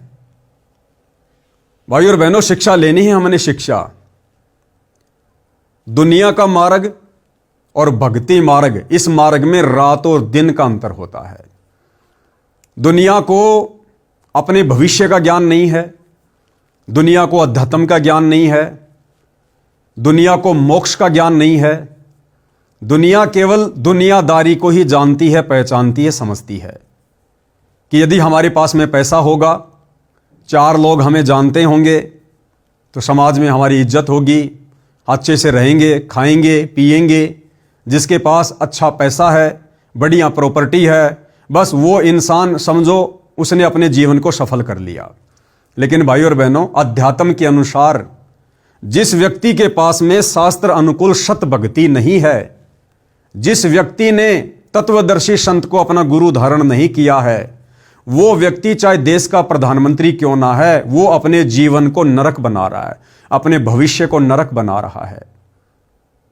सतगुरु से उपदेश ना लेकर, सत भक्ति शुरू ना करके, आज भले कोई देश का प्रधानमंत्री है, बहुत बड़ा विधायक है, मंत्री है, अगले जन्म में वो लक 84 योनि में जाएगा, गधे, कुत्ते, सुअर के शरीर भोगेगा, तरह तरह के कष्ट, यातनाएं, पीड़ाओं का सामना करेगा, नरक में जाएगा। फिर कभी मनुष्य जन्म मिला, फिर ना जाने वो मंत्री रहे ना रहे, कैसा जीवन मिले। आज आप देख रहे हैं रोडों पर किस प्रकार से मनुष्य जन्म प्राप्त करके भी लोग सारा दिन दिए बाबा, 2 पैसे के लिए सारा दिन दुनिया का मुंह देखते रहते हैं। तो भाई और बहनों, भक्ति मार्ग और जगत का मार्ग, इसमें रात और दिन का अंतर है। तो यहां पर क्या लिखा गया है कि रामचंद्र यादव की 2 संतान हैं, एक लड़का है, एक लड़की है, क्योंकि दास तो पर्सनली जानता है, एक लड़का, एक लड़की। भाई और बहनों, रामचंद्र यादव का काम पहले बहुत अच्छा चलता था। 1-2 गाड़ियां थी उसके पास में, स्कूल में लगा रखी थी, बच्चों को लाता था, छोड़ता था। और रामचंद्र यादव ने अपने बच्चों को यह सोचकर अच्छी शिक्षा देनी शुरू की, अच्छे प्राइवेट स्कूल में उनका दाखिला दिलवाया कि ये बच्चे बड़े होकर अच्छी नौकरी लगेंगे। और उन्होंने वैसा ही किया। रामचंद्र यादव ने अच्छी स्कूल में बच्चों का एडमिशन करवाया। लेकिन जब मैं रामचंद्र दास के पास कानपुर कभी कभार जाता था, तो मैं ये भी सुना करता था कि बच्चों की फीस का जुगाड़ हो नहीं पा रहा है। रामचंद्र यादव की इनकम कम है, बच्चों की फीस ज्यादा है। तो दास ने उनको एक आध बार सलाह भी दी थी कि भगत जी, हम भक्ति मार्ग में हैं। आज हमें पता चल गया कि हमारा भविष्य किस चीज में है। आज हमें पता चल गया कि हमने करना क्या है। ये पढ़ाई तो हम असंख्यों जन्मों में पढ़ चुके हैं। ये आप और हमारा पहला मनुष्य जन्म नहीं है। हम असंख्यों मनुष्य जन्म प्राप्त कर चुके हैं। किसी जन्म में हम जज भी रह चुके हैं, देश के राजा भी रह चुके हैं, बड़े बड़े मंत्री और प्रधानमंत्री तक की भी हमने पदवियां प्राप्त की हैं। आज कहां है वो शिक्षा? जिस शिक्षा को प्राप्त करके 15-20 वर्ष तक पढ़ाई करके, माता पिता का पैसा खर्च करके, अपना अनमोल समय बर्बाद करके हमने किसी जन्म में जो पढ़ाई पढ़ी और हम बहुत बड़े वकील बन गए, जज बन गए, और उसके बाद जब हमारी मृत्यु हो गई, हमें अगला जन्म मिला, उस जन्म में हमारे को फिर से पढ़ाई पढ़नी पड़ी। अगला जन्म हमारे को गधे का मिला, कुत्ते का मिला, फिर हमें किसने स्कूल में एडमिशन दिलवाया? तो ये जो शिक्षा है, ये तो केवल यहीं तक 2 टाइम की रोजी रोटी का ही साधन है। और ये गारंटी नहीं है कि यदि आप अपने बच्चों को बहुत अच्छा पढ़ाओगे, लिखाओगे, तो आपके बच्चे बहुत बड़ी नौकरी लग जाएंगे। नौकरी लगना भी उनके भाग्य के ऊपर है, उनकी किस्मत के ऊपर है। आज हमारे देश में लगभग 10 करोड़ बच्चे हर साल डिग्रियां लेते हैं। उनमें से मुश्किल से 10 लाख बच्चे नौकरी लगते हैं, मुश्किल से 10 लाख। बाकी लोग क्या करते हैं भाई? तो गुरुदेव भगवान ने हमें सत्संगों में यही बताया, यही समझाया कि बच्चों, नकली शिक्षा को कम करो और जो असली शिक्षा है, जिससे हमारा भविष्य भी सुधरेगा, जिससे हमें मोक्ष भी मिलेगा, हमारा ये लोक भी सुखी रहेगा, हमारा परलोक भी सुखी होगा, वो आध्यात्मिक शिक्षा हमने ज्यादा पढ़नी है। उस आध्यात्मिक शिक्षा को हमने ज्यादा महत्व देना है। सपोज कीजिए भाई और बहनों, आज रामचंद्र यादव अपने बच्चों को पढ़ा रहे हैं। अब बच्चों को भक्ति मार्ग में भगत होने के बावजूद, संत रामपाल जी का तत्व ज्ञान प्राप्त होने के बावजूद,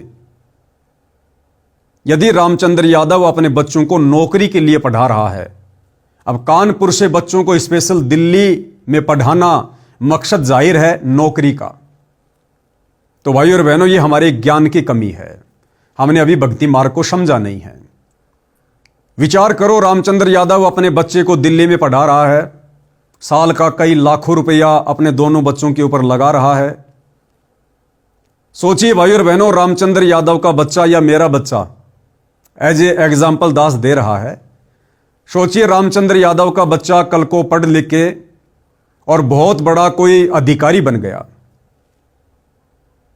अधिकारी बनने के 2 महीने बाद किसी बस दुर्घटना में या अन्य किसी कारण से, किसी बीमारी से, हार्ट अटैक से यदि रामचंद्र यादव के बच्चे की मृत्यु हो जाती है, तो विचार करो भाई और बहनों, क्या फायदा दिया उस शिक्षा ने, क्या फायदा दिया उस पढ़ाई लिखाई ने, क्या फायदा दिया उस नौकरी ने आपको, जिसके भविष्य के विषय में पता नहीं।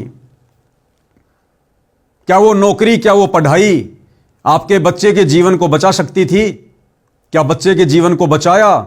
नहीं। क्या उस नौकरी ने, उस शिक्षा ने आपके बच्चे के भाग्य में कोई परिवर्तन किया? नहीं। लेकिन सतगुरु रामपाल जी परमेश्वर कहते हैं कि बच्चों, आप अपने बच्चों को सांसारिक पढ़ाई पढ़ाओ, लेकिन केवल उतनी जितनी आवश्यक है, यानी 8वीं 10वीं लास्ट। यदि आप भगत हैं संत रामपाल जी के और तत्व ज्ञान समझ में आ गया है, यदि आप अपने बच्चे को किसी नौकरी के मकसद से पढ़ा रहे हैं, तो आप दुनिया के सबसे बड़े मूर्ख व्यक्ति हैं, सबसे बड़े मूर्ख व्यक्ति। क्योंकि ये पढ़ाई लिखाई, ये शिक्षा, ये अक्षर ज्ञान केवल परमात्मा ने आप और हमें इसलिए दिया कि हम इस कलयुग की बिचली पीढ़ी में, जब हमारे गुरुदेव भगवान हमारे को शास्त्र खोल खोल के दिखाएं, हम उन शास्त्रों को आंखों से देख लें कि वास्तव में भक्ति क्या है, भक्ति मार्ग क्या है, भगवान कौन है, ताकि हमारी आत्मा इस भक्ति और भगवान को स्वीकार कर ले और हम मोक्ष प्राप्त करने के योग्य बने। ये शिक्षा परमात्मा ने हमें नौकरी के लिए नहीं दी थी। नौकरी तो केवल एक लड्डू था जो परमात्मा ने फेंका था, क्योंकि बिना सवारत के इस गंदे लोक में कोई भी अपने बच्चों को नहीं पढ़ाता है। अगर ये नौकरी रूपी लड्डू शिक्षा के बदले में परमात्मा समाज में ना फेंकता, आज कोई भी व्यक्ति अपने बच्चों को नहीं पढ़ाता। और यदि माता पिता अपने बच्चों को नहीं पढ़ाते, तो आज सतगुरु रामपाल जी कैसे शास्त्रों में लिखी सच्चाई अपनी आत्माओं को बताते, समझाते। तो नौकरी केवल एक लड्डू के रूप में परमात्मा ने समाज में फेंका, ताकि नौकरी के चक्कर में, नौकरी के लालच में ये माता पिता अपने बच्चों को पढ़ा दें, शिक्षित उनको करवा दें, और ये शिक्षा फिर सतगुरु रामपाल जी के काम आ जाए। और आप और हमने क्या किया भाई और बहनों, केवल नौकरी को माध्यम बनाकर ही बच्चों को पढ़ाना शुरू कर दिया।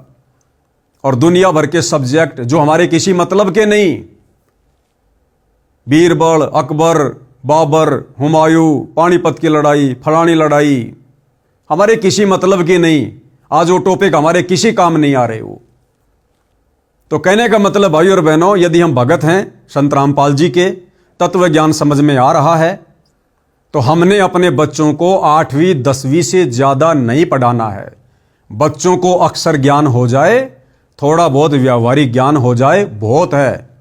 अपनी तीनों समय की आरती बच्चा भक्ति बोध हाथ में लेके पढ़ना सीख जाए, समझ जाए। इससे ज्यादा हमने बच्चों को इंजीनियर नहीं बनाना, डॉक्टर नहीं बनाना। हमारा मूल टारगेट क्या है, मूल मकसद क्या है? सतगुरु के ज्ञान को अच्छे से समझकर, मर्यादाओं में रहकर भक्ति करके इस गंदे लोक से बाहर निकलना। हमारा मकसद डॉक्टर बनना, इंजीनियर बनना नहीं है, बड़ी बड़ी कोठी बनाकर अपनी प्रभुता दिखाना नहीं है। गुरुदेव भगवान ने बताया कि ये काम वो करेंगे जो भक्ति नहीं करेंगे। जिसने डॉक्टर बनना है, इंजीनियर बनना है, अधिकारी बनना है, देश चलाना है, ये वो लोग करेंगे जो लोग भक्ति नहीं करेंगे। यदि हमारी बात समझ में आ गई है तो हमने अपनी भक्ति सफल करके इस गंदे लोक से बाहर निकलना है। तो सतगुरु रामपाल जी भगवान ने हमें बताया कि बच्चों को केवल सामान्य शिक्षा दो। नौकरी के मकसद से भगत ने बच्चे को पढ़ाना ही नहीं चाहिए। जगत की सोच और भगत की सोच, इसमें 36 का आंकड़ा होता है, 36 का आंकड़ा।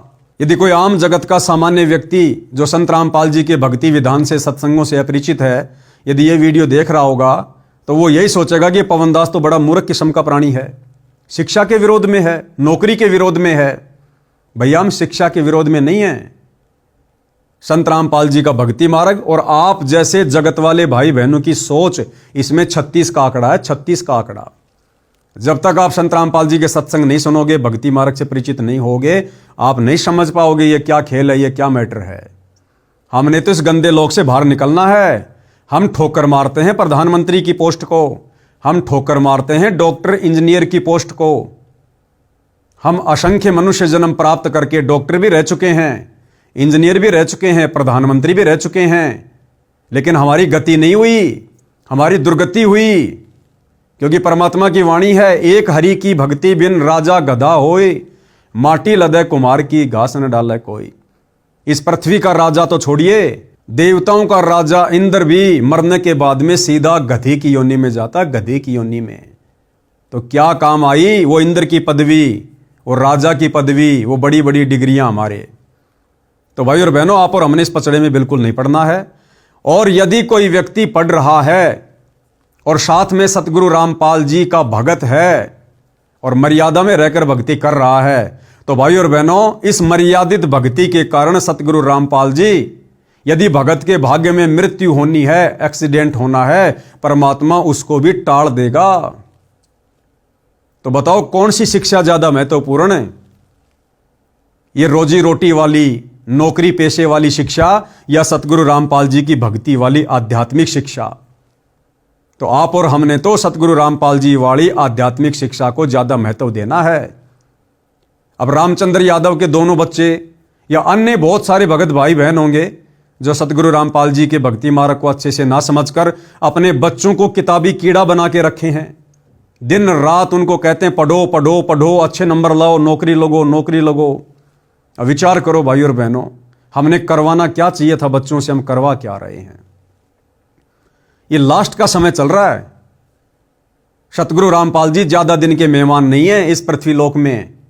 और जिस दिन सतगुरु रामपाल जी के पावन चरण कमल इस पृथ्वी लोक से चले जाएंगे, यानी जिस दिन सतगुरु रामपाल जी लीला समाप्त करके सतलोक चले जाएंगे, उसी दिन से मोक्ष मार्ग बंद, केवल भक्ति मार्ग चलेगा। हजारों साल मनुष्य जन्म प्राप्त करते रहो, भक्ति करते रहो, सुख प्राप्त करते रहो, मोक्ष नहीं मिलेगा। अगर सतलोक जाना है, पूर्ण मोक्ष प्राप्त करना है, तो सतगुरु रामपाल जी की भक्ति मर्यादा में रहकर इस कदर अपने गुरु को प्रसन्न करो कि धरती पर रहते सहते गुरु तुम्हें सतलोक भेज दे। अन्यथा सतगुरु के सतलोक जाने के बाद मोक्ष की उम्मीद मत करना। तो इस ज्ञान को आधार बनाकर हमने बच्चों को क्या शिक्षा दिलवानी थी? आध्यात्मिक शिक्षा। आज उन भगत भाई बहनों के बच्चे, जिन बच्चों को रोजी रोटी के मकसद से, नौकरी के मकसद से वो पढ़ा रहे हैं, बड़ी बड़ी स्कूलों में बड़ी बड़ी कोचिंग करवा रहे हैं, महंगी महंगी फीस दे रहे हैं। अब विचार करो भाई और बहनों, बच्चे क्या पढ़ रहे हैं? बच्चे क्या पढ़ रहे हैं वहां? 10-10, 12-12 घंटे उन कागज के टुकड़ों में अपनी आंखें काली कर रहे हैं। पानीपत की लड़ाई कब हुई, कुरुक्षेत्र की लड़ाई कब हुई, सोमनाथ का मंदिर किसने लूटा, अकबर कौन था, बीरबल कौन था, बाबर कौन था, कौन सी लड़ाई कौन से साल में लड़ी गई। अरे हमारे क्या काम आएंगी ये चीजें? 10-12 घंटे उन फालतू के टॉपिक के ऊपर हम अपने बच्चों का अनमोल समय और एक एक बेशकीमती श्वासें बर्बाद करवा रहे हैं। वो समय हमने परमात्मा की भक्ति में लगवाना है, परमात्मा की भक्ति में। आज आप अपने बच्चों को कह रहे हो बच्चों पढ़ो पढ़ो, और जितना ज्यादा बच्चे उन कागज के टुकड़ों में आंखें काली कर रहे हैं, आप बड़े प्रसन्न होते हैं। मेरा बेटा रोजाना 10 घंटे पढ़ता है, रात को जब आंख खुल जाती है तुरंत पढ़ने में लग जाता है। और भक्ति आप अपने बच्चे से 1 घंटे भी ढंग से नहीं करवा रहे, 1 घंटे भी, तो आप भी परमात्मा के दोषी बन रहे हैं।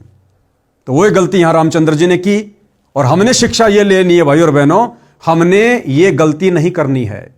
साध संगति से जुड़े सत्सेवक भाई बहन यदि अपने बच्चों को महंगे महंगी स्कूल में पढ़ा रहे हैं, यदि महंगी महंगी फीस भर रहे हैं, यदि नौकरी के मकसद से पढ़ा रहे हैं, तो भाई और बहनों आप सतगुरु रामपाल जी के भगत की श्रेणी में अभी तक नहीं हैं। अभी तक आपको सतगुरु रामपाल जी का ज्ञान समझ में नहीं आया है। जो पैसा हम व्यर्थ में एक नौकरी के मकसद से महंगी महंगी फीस भरने में व्यर्थ में गवा रहे हैं, अरे 10वां अंश अपने गुरु को दान करते समय तो हमारी जो है खोपड़ी में खुजली शुरू हो जाती है, और वहां लाखों रुपया साल का महीने का हम बर्बाद कर रहे हैं, जिस नौकरी की कोई गारंटी भी नहीं है।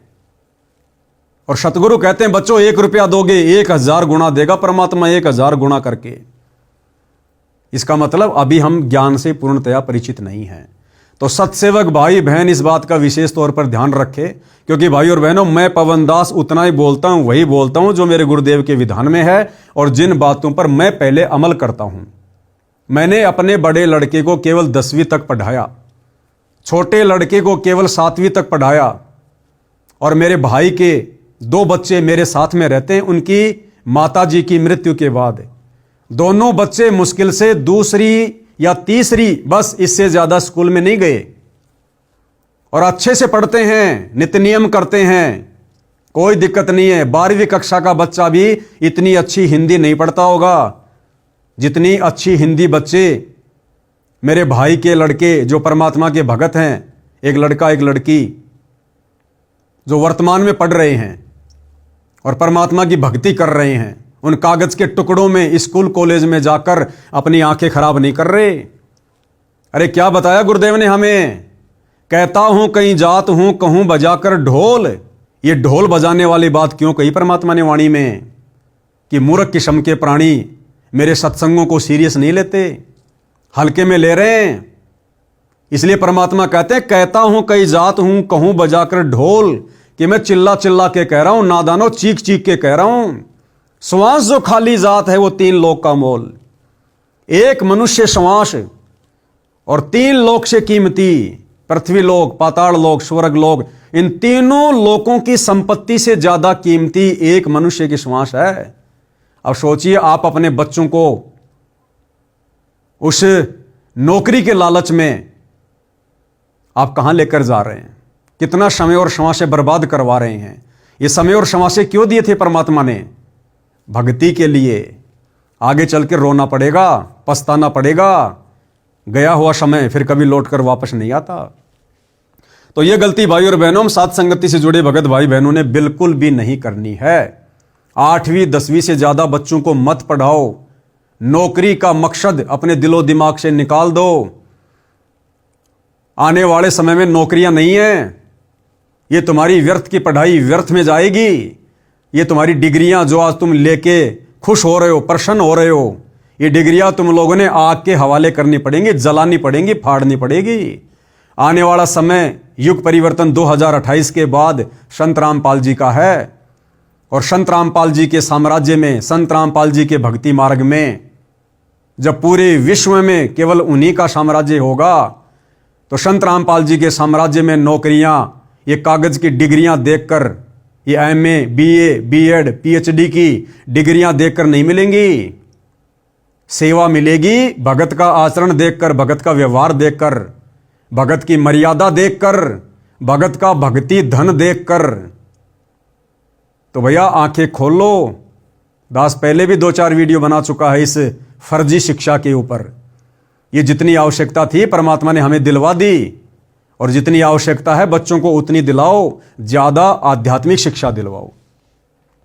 तो जो गलती यहां रामचंद्र जी कर रहे हैं, जिन बच्चों को पढ़ाने के चक्कर में उन्होंने अपनी गाड़ियां बेचनी पड़ी, और आज वो रामचंद्र अपने बच्चों की ढंग से फीस भी नहीं भर पाता होगा, क्योंकि इन्हीं सब बातों को लेकर कि सामान्य परिवार से है, काम धंधा इतना अच्छा है नहीं, बच्चे पढ़ रहे हैं दिल्ली में, रहने का, खाने का, लाखों का खर्चा लाए कहां से, उधार कोई कितने दिन देगा। तो इन्हीं सब बातों को लेकर धीरे धीरे मानसिक संतुलन बिगड़ना शुरू हो गया। ऊपर से साथ संगति छोड़ दी, गुरु को परमात्मा नहीं मानता, और अंत में क्या हुआ, काल का दाव लग गया। मेंटली डिस्टर्ब, लोगों को फोन पे धमकियां देने लगा, गालियां देने लगा। जबकि भाई और बहनों, रामचंद्र यादव तो भगत है। अरे इस प्रकार से गालियां तो कोई आम समाज का व्यक्ति भी नहीं देता। वही व्यक्ति दे सकता है जो या तो मेंटली डिस्टर्ब हो, या बहुत बड़ा कोई बदमाश हो, कोई गैंगस्टर हो, जिसका कोई शवारत हो, जिसका यह धंधा हो लोगों को डरा के धमका के अपना पेट भरना। तो रामचंद्र यादव जी किस कैटेगरी के इंसान हैं आप जी देख सकते हैं। इन्हीं बच्चों की मोटी मोटी फीस भरने के चलते व्यर्थ में, बिना ज्ञान के, और धीरे धीरे मेंटली डिस्टर्ब, और संत रामपाल जी का भगत होने के बावजूद भगत के मुख से तो सत साहिब निकलना चाहिए, जय बंदी छोड़ के निकलनी चाहिए। परमात्मा कहते हैं जग में बैरी कोई नहीं, जो मन शीतल होए, या आपा को डार दे, दया करे सब कोई। परमात्मा तो हमें यह शिक्षा देते हैं। फिर ये गाली निकालने की आदत कहां से लगी? क्योंकि गुरुदेव की मर्यादा में नहीं है ना। बच्चों को नौकरी के मकसद से पढ़ाना, इतना ज्यादा पैसा खर्च करना, व्यर्थ करना, तो सतगुरु फिर भगत के ऊपर दया नहीं बख्शता। और उसी के चलते मेंटली डिस्टर्ब, और फिर लोगों को गालियां निकालना, और उन्हीं गालियों को निकालने के चलते मर्यादा टूटना। और आज देख लीजिए कहां बैठे हैं, वो जेल में बैठे हुए हैं, और आने वाले इतिहास में भगत समाज के सामने मुंह दिखाने के लायक नहीं। आने वाले समय में पता चलेगा कि रामचंद्र यादव जेल क्यों गया था, सतगुरु की सेवा में गया था या किसी और कारण से गया था। तो पता चलेगा कि मां बहन की गालियां निकालता था। क्या इज्जत रहेगी?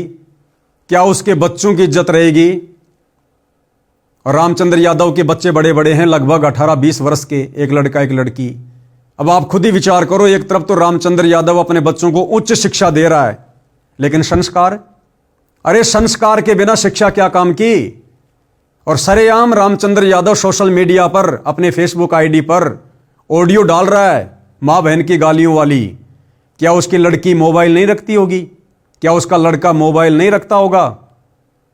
क्या उसकी लड़की वो गालियां नहीं सुनेगी? क्या उसका लड़का नहीं सुनता होगा? तो शिक्षा दे रहे हो लेकिन संस्कार नहीं दे रहे, क्या फायदा फिर उस शिक्षा का? तो यहां पर भाई और बहनों, टोटल जो ये दाव लगा है काल का, क्यों लगा है? सतगुरु की मर्यादाओं में ना रहने के कारण, सतगुरु के ज्ञान को अच्छे से ना समझकर, और इस भक्ति मार्ग पर अपनी मनमानियां करने के चलते। तो भाई सत्सेवक भाई बहनों ने बिल्कुल भी भूलकर भी ऐसी गलती नहीं करनी है। इस प्रकार की घटनाओं के माध्यम से केवल हमने शिक्षा लेनी है, शिक्षा, केवल शिक्षा। इसके 2 बच्चे हैं जो दिल्ली में पढ़ते हैं, बताते हैं कि पहले इसके पास 3 गाड़ियां थी। देखो क्या लिख रहा है, पहले इसके पास 3 गाड़ियां थी जो इसने बेच दी। क्यों बेच दी भाई? केवल बच्चों को पढ़ाने के लिए, केवल बच्चों को पढ़ाने के लिए, शिक्षा दिलाने के लिए। जिस शिक्षा में यह कन्फर्म नहीं है कि नौकरी लगेगी, जिस शिक्षा में यह कन्फर्म नहीं है कि बच्चा कितनी लंबी उम्र जिएगा।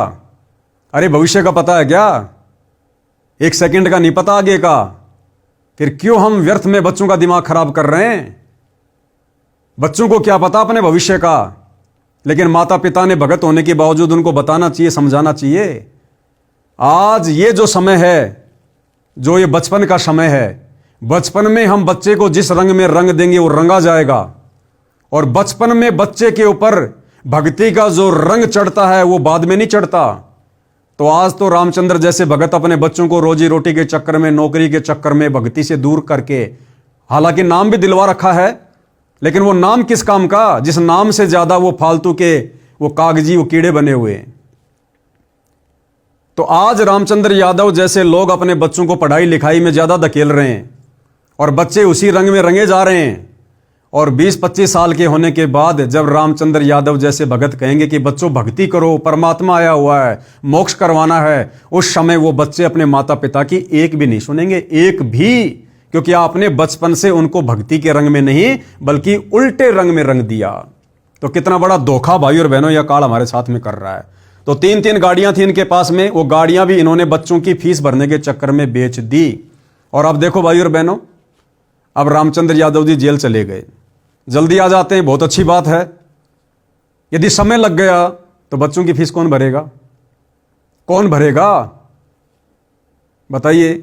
या तो रामचंद्र यादव के जो घर से हैं, जो बहन जी हैं, या तो अपना सोना बेचो, चांदी बेचो, या उनका जो मकान है वो मकान बेचो। अगर रामचंद्र यादव साल 6 महीने जेल में रह जाते हैं, सपोज करो, उधर बच्चों को तो फीस चाहिएगी ना, बच्चों को तो रहने खाने का खर्चा चाहिएगा ना, वो बेचारी अकेली औरत कहां से लाएगी? भक्ति में आने के बाद रिश्तेदार हमारा कोई सहयोग जो है वो करते नहीं है। भगत समाज में लोग आपको पसंद करते नहीं, क्योंकि आपने सबको मां बहन की गालियां दे रखी हैं। अब वो अकेली औरत इतना खर्चा कहां से उठाएगी? या तो मकान बेचो या अपने जेवरात बेचो, तो क्या फायदा इस शिक्षा का? तो भाई और बहनों, आप और हमने शिक्षा लेकर आगे बढ़ना है। तो पहले 3-3 गाड़ियां थी, वो गाड़ियां इन्होंने बेच दी। अब ई रिक्शा ही कमाई का एकमात्र जरिया है। यूपी में मामले दर्ज हैं। उनको धमकाया जिन्होंने रामपाल का साथ नहीं दिया। मीडिया क्या कह रही है कि रामचंद्र यादव ने उन लोगों को जो प्रशासन में हैं, राजनीति में हैं, उन लोगों को धमकाया जिन लोगों ने करोथा कांड के समय और बरवाला कांड के समय जिनकी सरकार थी, जिन्होंने संत रामपाल जी का साथ नहीं दिया। भाई दे ना दें, जबरदस्ती साथ थोड़े दिलवाएंगे। ये भक्ति मार्ग है, सबके अपने अपने संस्कार काम करते हैं। हम इस प्रकार से लोगों को गालियां दे दे के संत रामपाल जी का समर्थन करवाएंगे क्या? ये कौन से नियम में लिखा भाई? कौन से भक्ति के ज्ञान में लिखा हुआ है? यदि कोई संत रामपाल जी का समर्थन ना करे, कोई संत रामपाल जी को सहयोग ना दे, तो हम लोगों को मां बहन की गालियां दे दे के और संत रामपाल जी का समर्थन करवाएंगे। टोटल परमात्मा के भक्ति और ज्ञान के विपरीत क्रिया। जज्जर पुलिस की पकड़ में आने के बाद आरोपी रामचंद्र यादव ने पुलिस को बताया कि उसने बादली विधायक कुलदीप समेत उन सभी अन्य प्रभावशाली नेताओं और विधायकों को धमकाने का काम किया जो दोहरा मुखौटा पहने हुए हैं। अरे राजनेता तो सदा से दोहरा मुखौटा पहनकर रहते हैं भाई, तुम्हें नहीं पता इस बात का? जब तुम्हें इतना भी नहीं पता तो फिर क्यों भक्ति कर रहे हो? इसीलिए तो संत रामपाल जी हमें राजनीति और राजनेताओं से दूरी बनाकर रहने की शिक्षा देते हैं कि ये किसी के नहीं होते, किसी के भी ये अपने स्वार्थ के होते हैं। राजनेता का हमेशा दोहरा मुखौटा ही होता है। जो दोहरा मुखौटा पहने हुए हैं, रामचंद्र ने कहा कि उन्होंने उन लोगों को धमकाया, चाहे वह कांग्रेस के हों चाहे बीजेपी से, जिन्होंने सही वक्त पर संत रामपाल का साथ नहीं दिया जब उन्हें जेल भेजा जा रहा था। भाई जब संत रामपाल जी के परिवार ने उनका साथ नहीं दिया, फिर बीजेपी के विधायकों से, कांग्रेस के विधायकों से आप जी क्या उम्मीद कर रहे हो?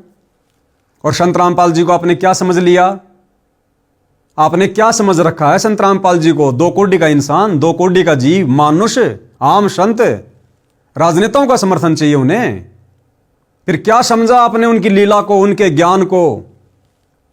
अब राजनेताओं के भरोसे आप उनको जेल से निकलवाओगे, उनकी जमानत करवाओगे। उनकी जमानत करवाने के चक्कर में अब आपकी जमानत के लाले पड़ गए। अरे उनको बाहर निकलवाने के चक्कर में आप अंदर चले गए, क्योंकि आप संत रामपाल जी की मर्यादाओं के खिलाफ जा रहे हैं। तो भाई ऐसी गलती ना करो। आपने गुरु बनाया है, किसी ऐरे गहरे व्यक्ति को नहीं, परम शक्ति को, समर्थ को बनाया है। और संत रामपाल जी को जेल से बाहर आने के लिए किसी राजनेता के रहमो करम की जरूरत नहीं है। तो रामचंद्र जी, आपके भी वही विचार हैं जो संत रामपाल जी के परिवार के विचार हैं। संत रामपाल जी का परिवार भी उनको मानुष मानता है, हल्के में ले रहा है, उनको परमात्मा नहीं मानता, और गांव वालों का समर्थन ले लेके उनकी जमानत की उम्मीद कर रहा है। आप रामचंद्र भी वही कर रहे हैं कि राजनेताओं ने संत रामपाल जी का साथ नहीं दिया। तो भाई ये तो गुरु को मानुष मानना है। अब जो व्यक्ति गुरु को मानुष मानेगा तो गुरु का आशीर्वाद सिर से हट जाता है। उसके बाद फिर यही होता है जो हो रहा है। उन्होंने उन लोगों को धमकाया, चाहे वह कांग्रेस के हों चाहे बीजेपी से, जिन्होंने सही वक्त पर संत रामपाल का साथ नहीं दिया जब उन्हें जेल भेजा जा रहा था। तो भाई और बहनों, रामचंद्र जी ने क्या सोचा?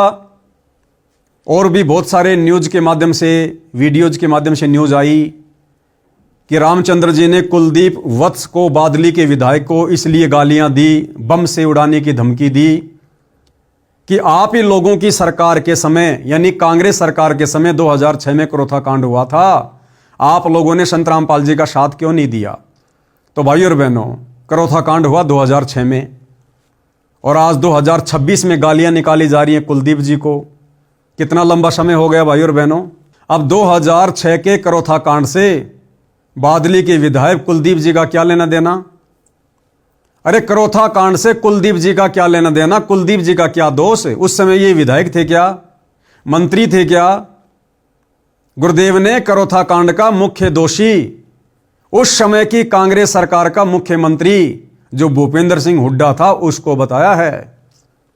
और उस समय हुड्डा जी की सरकार में जो विधायक थे, जिस समय करोथा कांड हुआ, उन लोगों ने निर्णय करके सही और गलत का साथ देना था कि क्या सही और क्या गलत है। तो उस समय हुड्डा सरकार में जो विधायक थे कांग्रेस में, भाई वो लोग दोषी हैं जिनके कार्यकाल में, जिनके शासनकाल में एक निर्दोष संत को 22 महीने रोहतक की जेल में रहना पड़ा। तो यदि कोई दोषी है तो उस समय के जो विधायक थे, जो एमएलए थे, जो मंत्री थे, वो लोग दोषी हैं। और संत रामपाल जी ने भी उन्हीं लोगों को दोषी बताया। रामचंद्र जी, आप सत्संग नहीं सुनते क्या? संत रामपाल जी ने भूपेंद्र सिंह हुड्डा को मुख्य दोषी बताया। एक छोटा सा सत्संग आपको सुना देता हूं, क्या कह रहे हैं गुरुदेव भगवान, सुनिए। हम आज भी यही प्रार्थना करते हैं कि एक बार सीबीआई से जांच करा दो। ये मुख्यमंत्री तक अंदर होंगे उस दिन, जिस दिन सीबीआई से जांच हो जाएगी।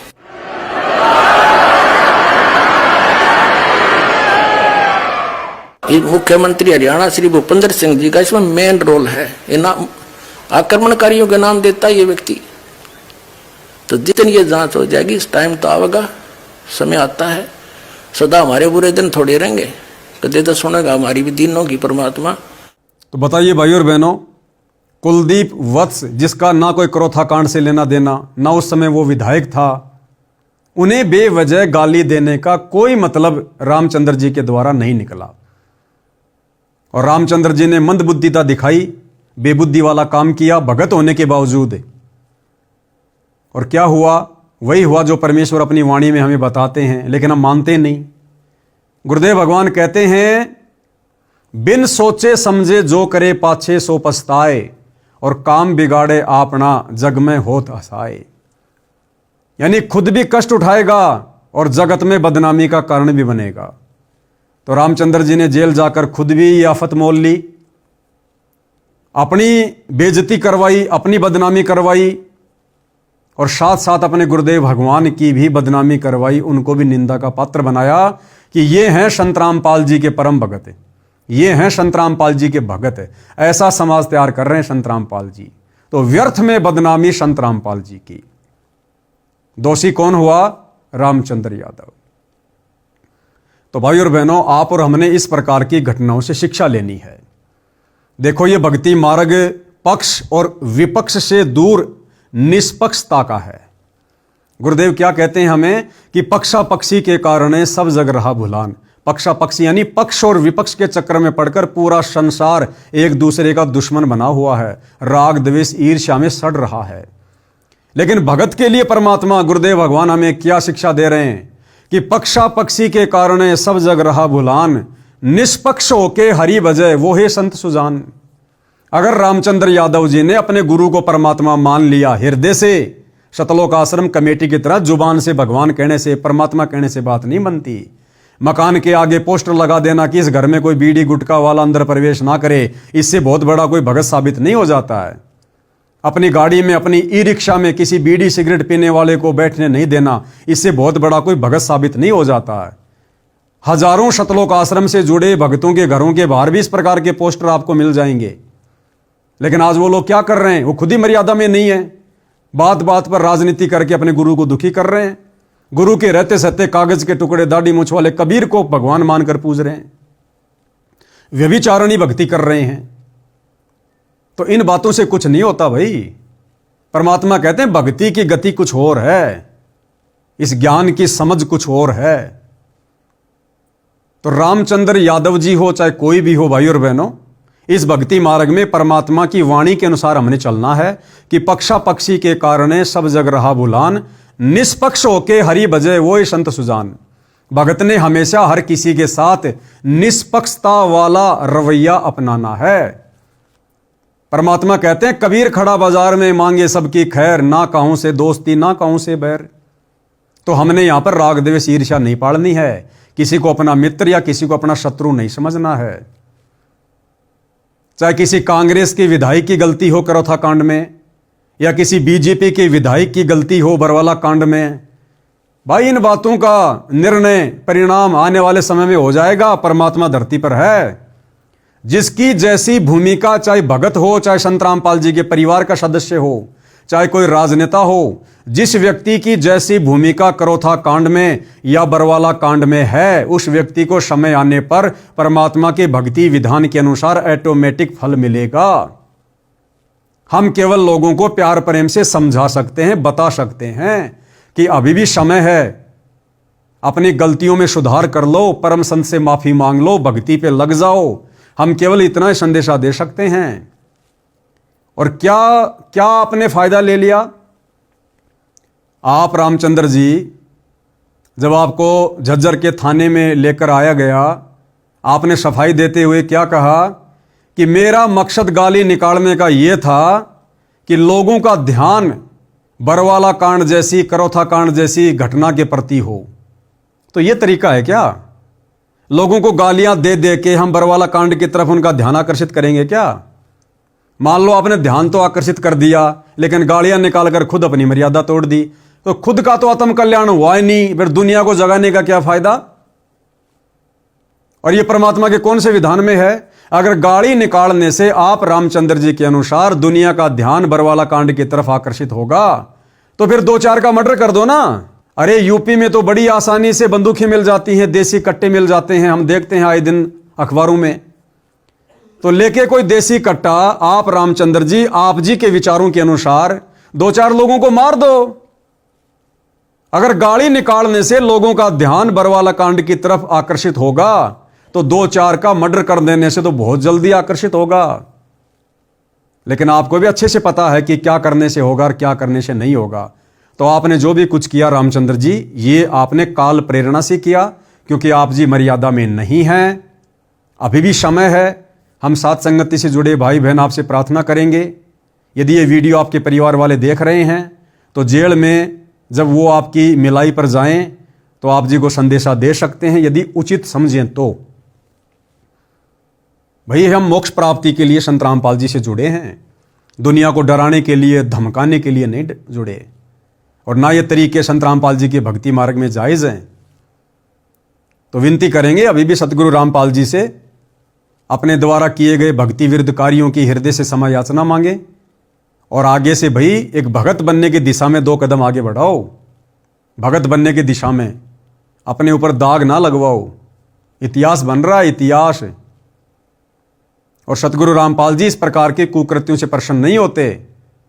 ये समर्थ हैं, सतगुरु हैं, अपने हिसाब से गए हैं। संत अगर जेल में गया है, अगर सामान्य संत है तो छोड़ दो, फिर क्यों भक्ति कर रहे हो? और तुम्हें लगता है कि मेरा गुरु भगवान है, तो जेल में जाने का फिर कोई मकसद होगा ना? अपने हिसाब से आएगा ना, फिर जो कार्य कर रहा है फिर अपने हिसाब से करेगा ना। फिर हम क्यों उनकी लीला में, उनके मिशन में बीच में टांग अड़ा रहे हैं? हम वो करें जितना उन्होंने हमें शिक्षा दी है, दीक्षा दी है, समझाया है। जिस अज्ञान और पाखंड को समाप्त करने के लिए गुरुदेव ने जो बीड़ा उठाया है, जो संघर्ष उन्होंने किया है, हम उनके पद चिन्हों पर चलते हुए वो कार्य करें, उनका ज्ञान प्रचार करें, भ्रमित भगत समाज को ज्ञान के आधार से सीधे रास्ते लाएं, समझाएं। हमने ये कार्य करना चाहिए। तो भाई और बहनों, ध्यान रखना, ये सतगुरु रामपाल जी का निष्पक्ष भक्ति मार्ग है। यहां सतगुरु रामपाल जी भी अपने उस भगत का साथ छोड़ देते हैं जो भगत उनकी मर्यादाओं से हटकर और इस भक्ति मार्ग पर चलने का जो प्रयास करेगा। तो किसी भी प्रकार से आप और हमने निकट भविष्य में गलतियां नहीं करनी है। जो गलतियां आए दिन काल प्रेरणा से मर्यादा तोड़कर सतगुरु रामपाल जी के बेटा बेटी भाई बंधु रिश्तेदार कर रहे हैं, सतलोक आश्रम कमेटी कर रही है, और रामचंद्र जी जैसे भगत कर रहे हैं। बाकी कानपुर वाले रामचंद्र जी से मेरा पवन दास का या किसी भी साथ संगति से जुड़े भाई बहन का किसी भी प्रकार का कोई मनमुटाव नहीं है। मैंने सन 2015 से 2020 तक जब रामचंद्र जी साथ संगति में थे, हमारे साथ में थे, बहुत अच्छी सेवा कर रहे थे। उसके बाद जब से उन्होंने साथ संगति को छोड़ा है, तब से आप जी देख रहे हैं उनके व्यवहार में, उनके आचरण में कैसा परिवर्तन आ गया। बात बात पे लोगों को गालियां देना, डराना, धमकाना, छोटी छोटी बातों पे गुस्सा हो जाना, सामने वाले की बातें ना सुनना, अपनी अपनी बकवाद करना, साथ संगति से हटने के कारण। तो हम तो फिर से रामचंद्र जी से विनती करेंगे, प्रार्थना करेंगे, भैया वापस मुख्य धारा में आ जाओ, गुरुदेव भगवान से हाथ जोड़ के क्षमा याचना मांग लो। कुछ नहीं रखा इन फालतू की चीजों में। भक्ति बन गई, मोक्ष हो गया तो ठीक है, नहीं अगले जन्म में गधे कुत्ते सुअर बनकर यही नाक रगड़ेंगे। क्या लगा फिर हमारे हाथ में अगर सतगुरु नाराज हो गया तो भाई और बहनों, कहने और बताने को तो और भी बहुत सारी बातें हैं, लेकिन हम वीडियो को ज़्यादा लंबा नहीं लेंगे। हालांकि जिस समय ये वीडियो बहुत सारे लोगों ने अपने YouTube चैनल पर चलाया कि रामचंद्र यादव पकड़ा गया, रामचंद्र यादव पकड़ा गया, तो सतलोक आश्रम से जुड़े भाई बहनों को बड़ी खुशी हो रही थी। कमेंट्स कर रहे थे, वेरी नाइस, बहुत अच्छा हुआ, बहुत अच्छा हुआ जो रामचंद्र यादव को, गुरुद्रोही को जेल में डाल दिया। अरे भैया, आप सतलोक आश्रम से जुड़े भक्तों को इस प्रकार के कमेंट्स, इस प्रकार की बातें शोभा नहीं देती। वो जो भी है, जैसा भी है तो तुम्हारा भगत भाई, और किसी के कर्मों का निर्णय करने वाले हम कौन हैं? हम केवल समझा सकते हैं, जैसे ये पवन दास वीडियो बना बना के समझाता है। भक्ति विरुद्ध कर्म करने वाले सतलोक आश्रम वालों को, संत रामपाल जी के परिवार वालों को, उस परिवार के पीछे अंधी होकर चल रही आप जैसी संगत को हम केवल समझा सकते हैं। भाई, हमें खुशी नहीं होनी चाहिए रामचंद्र जेल में चला जाए, या कल को कोई गुरुजी का परिवार का सदस्य चला जाए या मर जाए, तो हमने खुशी जाहिर नहीं करनी है। अगर हमने खुशी जाहिर की, हम परमात्मा के दोषी बनेंगे। हमने केवल समझाना है, परमात्मा के विधान में रहकर, मर्यादाओं में रहकर। बाकी जो जैसा कर्म करेगा समय आने पर अपना भोगेगा। तो रामचंद्र के जेल जाने से सतलोक आश्रम से जुड़े भाई बहनों को खुशी नहीं होनी चाहिए। विचार करना चाहिए कि हे परमात्मा, कल को हमसे कोई ऐसी गलती ना हो जाए, हे परमात्मा हमसे कोई ऐसी मर्यादा ना टूट जाए जिस कारण से काल रामचंद्र जी की तरह हमारे सिर पर बैठ जाए और हमसे भी कोई गलती करवा दे, किसी को गालियां निकलवा दे, किसी को धमकी दिलवा दे, और हम भी अपनी भक्ति का सत्यानाश कर बैठें और व्यर्थ में आपकी निंदा का भी हम कारण बने। तो परमात्मा से डर के विनती करनी चाहिए, उसके जेल जाने से खुशी नहीं होनी चाहिए। और बार बार जो कह रहे हो ना कि गाली निकालने वाले को तो जेल होनी चाहिए, जेल होनी चाहिए, तो एक नज़र सतलोक आश्रम वालों के ऊपर भी लगा के देख लो। अगर किसी को माँ बहन की गालियां देने वाले को जेल होनी चाहिए, तो एक नज़र संत रामपाल जी के परिवार पर भी दौड़ा के देख लो। मुझ पवन दास को किस किस प्रकार की माँ बहन की भद्दी भद्दी गालियां जो रामचंद्र जी दे रहा था उस विधायक को, वो गालियां संत रामपाल जी के परिवार ने दी हैं, सतलोक आश्रम के कोऑर्डिनेटरों ने दी है। सुना देता हूं आपको एक बार, अगर आप लोग आंख और कान से जो है अंधे और बहरे हो चुके हैं सतलोक आश्रम से जुड़े भाई बहन, तो आपको थोड़ा सा अतीत में लेके जाता हूं। पहले आपको सुनाता हूं उत्तर प्रदेश का स्टेट कोऑर्डिनेटर संजीव हुड्डा और इसी रामचंद्र यादव को किस प्रकार से मां बहन की गालियां देता है। रामचंद्र यादव को कहता है रंडे का बीज। ये शोभा देता है क्या एक सारनामी व्यक्ति को, संत रामपाल जी के एक भगत को, उत्तर प्रदेश के स्टेट कोऑर्डिनेटर संजीव हुड्डा को, जो कई वर्षों से भक्ति कर रहा है, जिसको सारनाम प्राप्त है, जो पूरे उत्तर प्रदेश की संगत को हैंडल कर रहा है, उस व्यक्ति को शोभा देता है किसी को रंडी का बीज कहना। और ना जाने क्या क्या कह रहा है, तेरे पिछवाड़े में ये कर दूंगा, वो कर दूंगा, तेरे को मैं मुर्गा बना के ये कर दूंगा। तो सुन लो भाई सतलोक आश्रम से जुड़े भाई बहनों, अगर किसी को मां बहन की गाली देने वाले को जेल होनी चाहिए, और रामचंद्र जी की जेल से यदि आप इस प्रकार से खुश हैं, तो भाई फिर आपने संजीव हुड्डा को भी जेल में भेजने की तैयारी करनी चाहिए। उसको फोन करना चाहिए कि तू नालायक आदमी है, गाली निकालना अच्छी बात नहीं है, गाली निकालने वाले को जेल होनी चाहिए। तो एक बार संजीव हुड्डा जी की ये ऑडियो सुन लीजिएगा। हेलो, संजीव हुड्डा जी साहब। कौन हो भाई? कानपुर से रामचंद्र दास। हाँ सुना भाई। 18 तारीख को लखनऊ में क्या कर रहे हैं भगत जी? क्या करना है? क्या करना है? हाँ मैसेज पूरे देश में डाला तो बताइए ना 18 तारीख को आप क्या कर रहे हो भगत जी। यूपी के स्टेट कोऑर्डिनेटर हो तो आप जवाब दो ना भगत जी। भक्तों को देते हैं भाई जवाब। अरे भक्तों को देते हैं। रामचंद्र सुधर जा, कुछ नहीं रखे इंतजाम। अरे आप हम सुधरे या ना सुधरे, आप इसका जवाब दो हाँ। कि आप 18 नवंबर को अरे कौन सा सुधार। लखनऊ में। अरे मैं सुधार दूंगा ना फिर। अरे मान जा। तुम क्यों सुधारने क्यों नहीं आ रहे हो, आ जाओ ना सुधारने के लिए। अरे मान जा, रामचंद्र कुछ नहीं रखा। दास कभी नहीं मानेगा, तुम्हारे जैसे गद्दारों से हाँ? संपर्क करता रहेगा। और आप जवाब दो ना, दुनिया की बातें छोड़ो, आप ये जवाब दो 18 नवंबर को लखनऊ में क्या कर रहे हो संजीव हुड्डा जी। ये धमकियां देना छोड़ दो। अरे फालतू बकवास मत ना अरे करे, 18 मान जा। नवंबर को क्या कर रहे हो तुम लखनऊ में, ये पहले बताओ ना भगत जी। फालतू बकवास छोड़ो। अरे मान जा रामजादे, मान जा। अरे नहीं मानूंगा, तुम जैसे लोगों को हाँ? नहीं मानूंगा। ये गालियां तुम देते रहो। मैं डंडा दे दूंगा। 18 नवंबर को तुम क्या कर रहे हो ये पहले बताओ संजीव हुड्डा जी, यूपी स्टेट कोऑर्डिनेटर। ये गालियां देना बंद कर। मुर्गा बना कर मारूंगा रोड पर, ध्यान अरे रखिए इस 18 बात नवंबर का। को तो लखनऊ में क्या कर रहा है, तुम क्या अरे मुर्गा तेरे- बनाओगे? तुम तो कानपुर नहीं तेरा आओगे मुर्गा- चक्कर दिखाने। तेरा मुर्गा बना कर मारूंगा, ध्यान रखिए इस बात का। अरे ठीक है। रामपाल जी महाराज के वास्तव में शिष्य हो ध्यान रखिए, सुन तूने लो। बहुत नुकसान कर ली, तूने बहुत बकवास कर ली है। संजीव हुड्डा जी। अगर अरे वास्तव तुम बहुत, अरे साले का कान पर मारूंगा, रामजादा बकवास करे। अगर संजीव हुड्डा जी आप चंकी मारेगा रामपाल जी केला। महाराज के वास्तव में शिष्य हो तो आप कानपुर आकर के चंकी मुझे मारेगा मैंने किसे? ढोकले की औलाद हो आप। साले रंडी के बीच अरे रामजादे। बहुत यही परमात्मा ने ज्ञान दिया है ना, यही परमात्मा ने ज्ञान दिया है संजीव हुड्डा जी। इतने यूपी के कितने बाप है तेरे?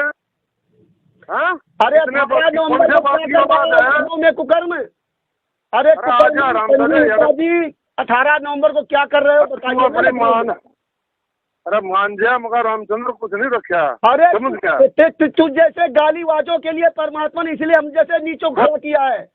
तुम जैसे तेरी माँ का कुकर्म लोग- तो पूरे तेरी- देश को लूट रहे हो। सुन, ओए वो तेरी माँ का लोग छतपाल बैठा, उसने उसका थड़ पाड़ दे। ठीक, हमने सब नाक देगी करा वो। तेरी माँ बहना ना एक करा वो तुमने क्या छतपाल गाली मेरे दी ढोल थी? पे। संजीव हुड्डा जी तुमने क्या गाली दी थी, तू भूल गया? तूने क्या गाली दी, अभी क्या गाली दे रहा है? अभी क्या गाली? तुम तो छतपाल परमात्मा मेरे के करीब ढोल, हो। तेरी माँ ने भी आगे की करे, तेरी बहन ने भी आगे की करे। समझ गया? हाँ, तो और उसके नीचे जाकर लगा लो अपनी माँ ने। हाँ रामजादो। अरे संजीव हाँ? हुड्डा जी बहुत सही। अरे वो छतपाल तेरा जीजा। संजीव हुड्डा जी 18 छतपाल नवंबर तेरा को क्या जीजा कर रहे हो? मेरे ढोल। अपनी अपनी बाप की औलाद हो ना, कानपुर आ जाना। कानपुर आना, अपनी बाप की औलाद होना संजीव हुड्डा जी। तेरा जीजा संजीव कानपुर हुड्डा में है। जी ढोकले की औलाद होगी तो तुम कानपुर नहीं आओगे, तेरा- नहीं मिलोगे। अरे तेरी माँ की तेरा जीजा कानपुर में है। अरे संजीव हुड्डा जी बोल लो और बोल लो। अरे तेरा जीजा है, बोल। तुम जैसे नीच लोग सामने आओ ना, चोर कितने क्यों भाग रहे हो? वो तेरी माँ का लोग छतपाल क्या कर रहा है? मेरी पूरे देश में ऑडियो जाएगी, तूने क्या गालियां दी थी, अमित ने क्या गाली दी थी, भूल गया? वो तेरा पापा छतपाल मेरे वाला। ये उत्तर प्रदेश का स्टेट कोऑर्डिनेटर संजीव हुड्डा महागालीवाद जो तेरा पापा- गालियां दे रहा है, इसको तेरा- अभी शर्म नहीं तेरा- आती। ये भगत नहीं है, अरे ये देश का दुश्मन है। ये संत रामपाल जी महाराज को जेल में डाल रखा है। ये भक्तों का कर्म खराब करवा रहा है। कोई भी भगत लखनऊ ना जाए। इस संजीव हुड्डा जी की ऑडियो सुनिए पूरे देश के भक्तों। इस संजीव हुड्डा जी के दास ने प्यार से पूछा कि 18 नवंबर को लखनऊ क्या कर रहा है, गालियां दे रहा है। अरे तेरा बाप छतपाल मेरठ वाला क्या कह रहा है? बहुत सही। तूने क्या तेरी गाली? माँ का लोग छतपाल है। अरे तो सतपाल से पूछ जा करके ना, तू तो सतपाल से भी बड़ा हो गया ना। तेरी माँ का लोग छतपाल पे तो पूछ ले। हाँ यही गाली देता रहे। संजीव हुड्डा जी 18 नवंबर को क्या कर रहे हो लखनऊ में, गुंडे? संजीव हुड्डा जी महागुंडे। तो सुन लिया भाई और बहनों आपने संजीव हुड्डा जी के वचन। तो क्या संजीव हुड्डा जी को जेल नहीं जाना चाहिए? क्या संजीव हुड्डा से सवाल जवाब नहीं करने चाहिए? यदि रामचंद्र को जेल होने पर शतलोक आश्रम से जुड़े जो भाई बहन खुशी जाहिर कर रहे हैं कमेंट्स में, यदि आप वास्तव में संत रामपाल जी के भगत हैं और आपका कोई दीन धर्म है, यदि आपकी जुबान है, तो संजीव हुड्डा को फोन करके बताओ कि भैया तू भी बाहर संगत में रहने का अधिकारी नहीं है, तेरे को भी जेल में जाना चाहिए, तू भी निकम्मा आदमी है, तू भी संत रामपाल जी का भगत कहलाने का अधिकारी नहीं है। और इसकी नो एंट्री कराओ, इसके नाम का पीला पर्चा निकलवाओ, अगर आप सच्चे भगत हो तो। यदि आप ऐसा नहीं करते हो और केवल रामचंद्र को जेल होने पर खुशी जाहिर कर रहे हो तो आप निकम्मे भगत हो, निकम्मे दोगले भगत हो। आपकी रहनी और करनी में रात दिन का अंतर है, आप भक्ति की योग्य नहीं है। फिर दूसरी ऑडियो सुनाता हूं आपको। देशराज जो कि वर्ल्ड कोऑर्डिनेटर है, संत रामपाल जी की संगत में जितने भी कोऑर्डिनेटर हैं उन सबका सरदार, वर्ल्ड कोऑर्डिनेटर देशराज मान, जो वर्तमान में उत्तर प्रदेश का श्यामली आश्रम संभाल रहा है, वो देशराज मुझ पवन दास को फोन करके धमकी देता है, गालियां देता है और कह रहा है मैं तेरी छोरी को, मैं तेरी लड़की को कोठे पे बैठा दूंगा। देशराज कह रहा है वर्ल्ड कोऑर्डिनेटर मुझ पवन दास को कि तेरे मुंह में मुतूंगा और तेरी लड़की को, तेरी छोरी को कोठे पे बैठा दूंगा, और मां बहन की गालियां दे रहा है। एक बार ये भी सुन लो भाई साहब, सुनिए। Hello hello hello. हाँ लिया, हेलो। हाँ जी, कौन बोल रहे हो? कौन बोल रहे हो? कौन बोल रहे हैं? तेरा बाप बोल रहा हूँ। तेरी सारी रिप तो छोड़ दिया था, पता नहीं छोड़ने का तुझे, ध्यान रखिए कब तेरे दिमाग में गलत फहमी हो। कौन बोल रहे हो बड़े भैया? बच्ची निमठम्मा और ये सब ठम्मा उठ में बहनचोद, तू बड़ा बड़ा लैंडलॉर्ड है क्या? अरे यार, गाड़ी थोड़ी निकालते हो भाई साहब ऐसे। नहीं गाड़ी नहीं निकालते, तू ये काम क्यों कर रहा तू? हाँ मेरी फोटो लगाकर बदतमीजी भेज रही है मुझे। भाई साहब, आप अपने आप को परम संत रामपाल जी महाराज जी का शिष्य कहते हो और आप गालियां निकाल रहे हो, कैसे भगत हो आप? तू कौन होता है मेरे सब पूछने वाला? पूछने वाला क्यों नहीं होता हूँ मैं? जो गाली निकालेगा उससे सवाल जवाब नहीं किया जाता क्या? अरे तू फोटो कैसे डाल रहा मेरे? फोटो डालूंगा, 1000 बार डालूंगा, 100 बार डालूंगा। अब के बाद तेरे मुंह में मुद्दों में ध्यान रखिए और डाल तो इनका फोटो। मुंह में मुतोगे? ध्यान रख। मुंह में मुतोगे क्या? कौन है वो? दिखे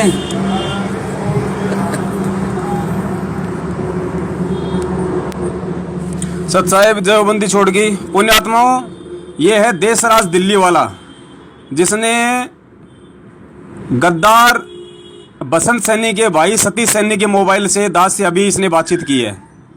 अब आप देख लो पुण्यात्माओं, किस तरीके के लोग हैं ये, कैसे ये भगत हैं, और हम लोग इन्हीं लोगों के चक्करों में फंस के आज अपने परमात्मा को जो है, चलो वो ऐसे करेंगे इसको। तो सुन लिया भाई और बहनों। अब यदि आप लोग जो रामचंद्र जी को जेल होने पर खुशी जाहिर कर रहे हैं कमेंट्स में, अगर आप सच में संत रामपाल जी के सच्चे भगत हैं, यदि आपका कोई दीन धर्म है, तो इस देशराज को क्या कहोगे आप? है तुम्हारी हिम्मत इसको फोन करके बोलने की कि तू निकम्मा आदमी है, तू भी रामचंद्र जैसा ही है? है तुम्हारी हिम्मत बोलने की? किसी की हिम्मत नहीं है तुम सतलोक आश्रमों से जुड़े भक्तों की हिम्मत, जो संत रामपाल जी के परिवार को कह के देशराज के नाम का पीला पर्चा निकलवा दो, देशराज की नो एंट्री करवा दो, देशराज को गुरुद्रोही घोषित करवा दो कि ऐसा व्यक्ति किसी आश्रम का संचालन करने का अधिकारी नहीं हो सकता, ऐसा व्यक्ति वर्ल्ड कोऑर्डिनेटर की पोस्ट पर रहने का अधिकारी नहीं हो सकता। लेकिन तुम्हारी हिम्मत नहीं है, क्योंकि आप लोग राग द्वेष ईर्ष्या में सड़ रहे हो, राग द्वेष ईर्ष्या में, जो इस भक्ति मार्ग में नहीं चलता है। आगे सुनाता हूं आपको। संत रामपाल जी के परिवार का मुख्य व्यक्ति, संत रामपाल जी के भाई महेंद्र का लड़का अमित, यानी संत रामपाल जी का सगा भतीजा अमित, और कैसे मुझ पवन दास को मां बहन की गालियां दे रहा है। एक बार सुन लो, सुनिएगा। सत साहिब हेलो, पवन जी बोल रहे हो क्या? हाँ जी भगत जी बोल रहे हैं। आप तो कौन? आप क्या चाहते हो? कौन बोल रहे हो जी? आप क्या चाहते हो? आप कौन बोल रहे हो भगत जी? मैं भी तो भगत जी बोल रहा हूँ, महेंद्र जी का लड़का। अमित भगत जी महेंद्र जी के लड़के? हाँ जी भगत जी बोलिए। हाँ, क्या चाहते हो आप? मतलब नहीं भगत जी, ऐसा तो कोई मकसद नहीं है दास का। दास का मकसद दिख रहा था आप बोला ऐसे प्रोग्राम करने के क्या फायदे हैं? 5 आदमी जाने तो ये कि फंड है? भाई जो लिखा है वो तो जो अमल की मेरे विचार से भगत जी, अपने अमल की जो अमल की नहीं। आप क्यों मैसेज डाल रहे हो? आप तो मतलब किसने थोड़ी देर है आपको मैसेज डालने की? नहीं तो वो नहीं, मतलब वो गलत क्या है उसमें, आप हमारे को ये बता दीजिए। हैं भगत जी उसके अंदर जो अमल की गलत क्या लिखा है? गलत क्या वो सही क्या है इसके अंदर जी? दास वहाँ पे गया, दास को जो कुछ नजर आया वो दास ने जो डाल दिया उस पे। बात सुने तो सुन रहा हूँ भगत जी, मैं तो आ रही आवाज। तो कोई साल का बाद अभी दिल्ली, मुझे पता दिल्ली है तो अभी। हाँ मैं दिल्ली हूँ, ये तो मैंने कुलदीप जी को कहा ही है, बल्कि 2 दिन पहले हुई मेरी बात। भाई मैं दिल्ली रुक गया यहाँ पे। मेरी बात सुने, मेरी बात सुन ले ध्यानपूर्वक। तू है नहीं, तू अपने कर्म बिगाड़ रहा है, जितना बिगाड़ उतने बिगाड़ ले। ये तो भगत जी बंदी छोड़ बोल सकते हैं, को इतना दिमाग कहाँ है कि उसको ये मालूम पड़ जाए कि फला आदमी जो है अपने वो कर्म बिगाड़ रहा है। भोसड़ी के तेरे की न बहन से, तेरे किसने कह दिया मेरी सासू के? अब तेरे तो मतलब बहन से तू जो बोल लगा वही बोल लगा तू है। क्या बात है, तेरी नाश्ता तोड़ूंगा। बड़ी अच्छी आवाजें हैं भगत जी, मतलब लता मंगेशकर भी आवाज नहीं सुनी दास ने कभी जिंदगी। तो सुन लिया भाई और बहनों आपने किस प्रकार की भद्दी भद्दी गालियां, जो भद्दी भद्दी गालियां रामचंद्र देता है वही गालियां ये सतगुरु रामपाल जी का सगा भतीजा, महेंद्र का सगा लड़का अमित मुझ पवन दास को दे रहा है। अब क्या कहोगे? है तुम्हारी हिम्मत इन लोगों से सवाल जवाब करने की? तुम सतलोक आश्रम से जुड़े भगत केवल संत रामपाल जी के परिवार के चरण चाट सकते हो, तुम गुलामी कर सकते हो, क्योंकि ये तुम्हारी खानदानी आदत है। पहले तुम्हारे बाप दादाओं ने मुगलों की गुलामी की, फिर अंग्रेजों की, और अब वर्तमान में तुम सतलोक आश्रम वालों की कर रहे हो। अगर है तुम्हारे अंदर हिम्मत तो बोलिएगा संत रामपाल जी के परिवार को, महेंद्र जी को फोन करके बताओ कि महेंद्र जी आपके लड़का ये क्या कर रहा है, ऐसी ऐसी गाली आपका लड़का सारनाम लेने के बाद और अपने भगत भाइयों को दे रहा है, ये शोभा दे रहा है, ये इसकी नो एंट्री करो। है तुम्हारी हिम्मत? 100 में भी नहीं बोल सकते तुम, डरे हुए लोग। और सुनाता हूं आपको, संत रामपाल जी के ही परिवार में संत रामपाल जी के चाचा का लड़का सुरेश धनाना वाला, जानते हो सुरेश धनाना वाला कौन है? संत रामपाल जी ने जो पुस्तक लिखी है ना, भक्ति और भगवान, और जिसमें एक जगह इंटरव्यू है कि वो एक लड़का जो अपने घर के पास में किसी मिस्त्री को बुलाने गया था, छत पर गया, 11,000 वोल्ट की लाइट ने उसके सर को छू लिया, घाव हो गया। संत रामपाल जी सूक्ष्म रूप से आए, उसको बिजली के तारों से बचाया। उस लड़के का बाप है ये सुरेश, उस लड़के का पिता का नाम है सुरेश धनाना वाला, जो संत रामपाल जी के चाचा का लड़का है, यानी संत रामपाल जी का भाई। वो सुरेश मुझ पवन दास को क्या कह रहा है? रामचंद्र जैसी ही मां बहन की भद्दी भद्दी गालियां दे रहा है। सुन लो एक बार। हाँ जी, कौन बोल रहे हैं भाई जी? भगत जी राजस्थान से बोल रहा हूँ बड़े भाई। राजस्थान से, क्या नाम है भाई जी आपका? पवन दास। पवन दास जी। हाँ जी। मैंने मैसेज भेजा, तेरे किससे बात हुई है? भगत जी आज का अखबार पढ़ो ना, दैनिक जागरण हरियाणा का। मैं तेरी माँ की चूत पहले अभी मैसेज आज के बाद तेरा 25 गुरु जी तो मैं लाई करके आया खड़ा हूँ, मैं गुरु जी का भाई हूँ, समझ गया? कौन गुरु जी का भाई है? सुरेश दास बोल रहे हैं। अरे कौन भाई है गुरु जी का? बड़े भाई हमने तो खाली एक नाम सुना था, कोई महेंद्र दास नाम का है। आप कौन भाई आ गए? और मैं भाई हूँ उनका, छोटा लड़का। और मैं महेंद्र को मैं जानता नहीं। क्या नाम है आपका? नाम बताइए। सुरेश दास है मेरा, सुरेश दास है बड़े भाई। नाम 283 बड़ा कहानी लिखी हो रहे, ठीक है? अच्छा, ये भ्रमित करने की सारे गाइड बोला तुम्हारे बात, ये भ्रमित करे तो किसका मैसेज आया? कौन का मंत्र का मैसेज आया? दूतिया पंथी। बड़े भाई हमने तो कभी सुना नहीं। अभी जैसे वो AP सिंह वकील जी तो बोल रहे हैं ये बात। गुरुद्रोही, मादर चौथ, गुरुद्रोही हो तुम। आपने गुरु जी को गुरुद्रोही कर रखा है। आज भी मैं मिलाई कर करे था 2 नंबर दिया लगा कर यात्रा फूफाई मैसेज पढ़े, हमारे फोन आया है, ठीक है? और आइंदा इन भ्रमित दासों को भ्रमित करने की हिम्मत ना करें, ठीक है? नहीं बड़े भाई देखो, ये सच्चाई है, सच्चाई तो हर संगत तक जानी चाहिए ना। क्या सच्चाई है? मैं मिलता है गुरु जी तो बोले। अरे बड़े भाई सच्चाई बताओगा? बड़े भाई हमें आप पे विश्वास नहीं है, हमें तो परमात्मा के ज्ञान पे विश्वास है। हम क्या माने आपकी बात? तो अच्छा मेरी कोई, मैं गुरु जी से बात करके मिलाई करके आया हूँ और आधार भगत करे बोल। बड़े भाई आपकी बातों से तो लग रहा है कि बड़े भाई आपकी बातों से लग रहा है आप कोई बहुत बड़े कोई आर्य समाजी हो। आप मतलब भगत नहीं हो आप? अरे फिर तो कौन सा भगत है? तो गुरुद्रोही है। हाँ, ये आपके कहने से थोड़ी हो जाएगा बड़े भाई। तो सत्संग करके लाओ। आप कह दो कि मैं तो प्रधानमंत्री बन गया, मैं आपके कहने से मैं थोड़ी कोई PM बन जाऊंगा। बैतूल में पिटा था बेरा नहीं तेरा। अरे भगत जी, भगत जी सच्चाई के लिए तो भगत जी सच्चाई के लिए तो हमारे परमात्मा इतनी यातनाएं सहन कर रहे हैं। जयपुर में जानता हूँ मैं, जोटवाड़ा में रहेगा तेरा इसी जानता हूँ। बड़े भाई आप लोगों का जो ये षड्यंत्र है ना, ये ज्यादा दिन नहीं चलने वाला है, ज्यादा दिन नहीं चलेगा ये आप लोगों के जो मुख से जो वर्ड निकल रहे हैं ना, इसका मतलब है आप लोग मतलब बहुत भयंकर मतलब परिस्थिति में और अपने आप को बचाने के लिए आर्य समाजियों से मिलकर सारा ये षड्यंत्र कर रहे हो आप। चल ठीक है, तूने तो कर लिया होगा ने, तूने तो बढ़िया कर दिया। हम तो कर रहे हैं मालिक की दया से, जैसे परमात्मा करवा रहे हैं ज्ञान आधार से। तू कर रहा तो गुरुद्रोही कर रखा, गुरु जी ने तेरे को गुरुद्रोही का नाम दर्जा देकर काट रखा नाम। चलो ठीक है बड़े भाई, और भी भाइयों के फोन आ रहे हैं, क्योंकि बहुत सारे भाइयों के फोन आ रहे हैं, सबको ये सच्चाई बतानी है। सब साहेब चलने की जरूरत नहीं है, सच्चा है। तो सुन लिया भाई और बहनों, अरे दूसरों की जेल पर खुश होने से पहले शतलोक आश्रम वालों को भी जाके देख लिया करो, अपने कुकर्मों को भी देख लो। अब तुम्हारी हिम्मत है इन लोगों को कहने की, तुम 100 में भी नहीं कह सकते तुम, और जिनमें इतनी हिम्मत नहीं है वो मोक्ष क्या खाक प्राप्त करेगा। व्यर्थ में भक्ति कर रहे हो, व्यर्थ में भक्ति। ये दोगला रवैया, दोगला आचरण, ये संत को शोभा नहीं देता। ये दोहरा मुखौटा है, दोहरा मुखौटा।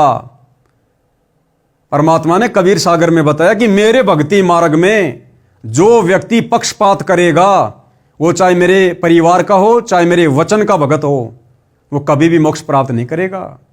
आप शतलोक आश्रम वाले, संत रामपाल जी के परिवार वाले और संत रामपाल जी के परिवार के चरण चाटने वाले लाखों भगत, आप सब दोहरा मुखौटा पहने हुए हैं। आप लोगों की करनी कथनी में रात दिन का अंतर है। करनी तज कथनी कथ है, अज्ञानी दिन रात, कुत्ते ज्यों भौंकत फिर सुनी सुनाई बात है। तो गाड़ियां अकेले रामचंद्र जी ने नहीं निकाली हैं। रामचंद्र जी ने तो अब 2 महीने से गाड़ियां निकाली हैं, जिनका हम लोग बिल्कुल समर्थन नहीं करते। लेकिन संत रामपाल जी के परिवार ने तो वर्षों पहले ऐसी रामचंद्र जी से भी भयंकर भयंकर गाड़ियां निकाल रखी हैं। तो इनके विषय में जरा सोच लेना, विचार कर लेना। भगत हो तो भगत बनो, अगर नहीं हो तो समझो इस ज्ञान को अच्छे से, इस मार्ग को समझो, मिशन को समझो। संत रामपाल जी के परिवार के इन्हीं कुकर्मों के चलते, इनकी ऐसी हरकतों के चलते ये बरवाला कांड हुआ।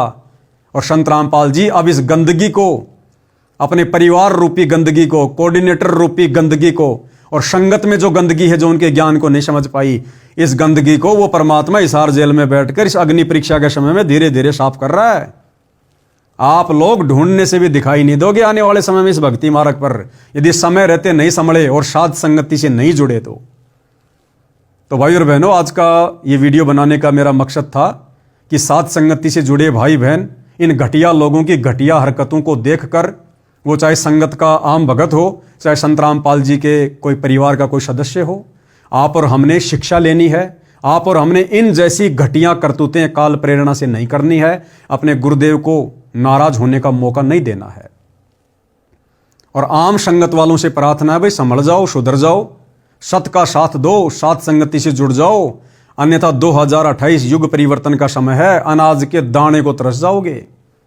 अनाज के दाने को ध्यान रखना, ये निर्मोही परमात्मा है, ये किसी का सगा नहीं है। कहीं तुम सोच रहे हो कि हम तो गुरु जी के परिवार वालों के पैर पकड़ के बैठे हैं, उनके चरणों में बैठे हैं, हमारा उद्धार हो जाएगा।